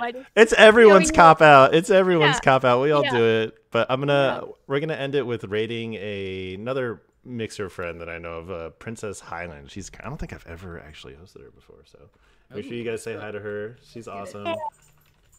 Guys, if you don't already follow these guys, please do. They all make amazing content, and they're all gonna be branching out and doing other amazing things. If you don't follow The Filler on YouTube, make sure you go follow that. Maru hosts that. I was on that show a little bit ago. If you didn't get to catch this live, it'll be on YouTube in a little bit. I'm still bad at that. Exporting videos for me takes like 18 hours. So it's so bad. But I'll post when it's up on YouTube for you guys. But thank you so much for being here, guys. I can't thank you guys enough. And thank you for having us. Thank you. Yeah. You guys go say hi to Princess. Be awesome. Bye, stream. Bye. Finally got your wave. Hey.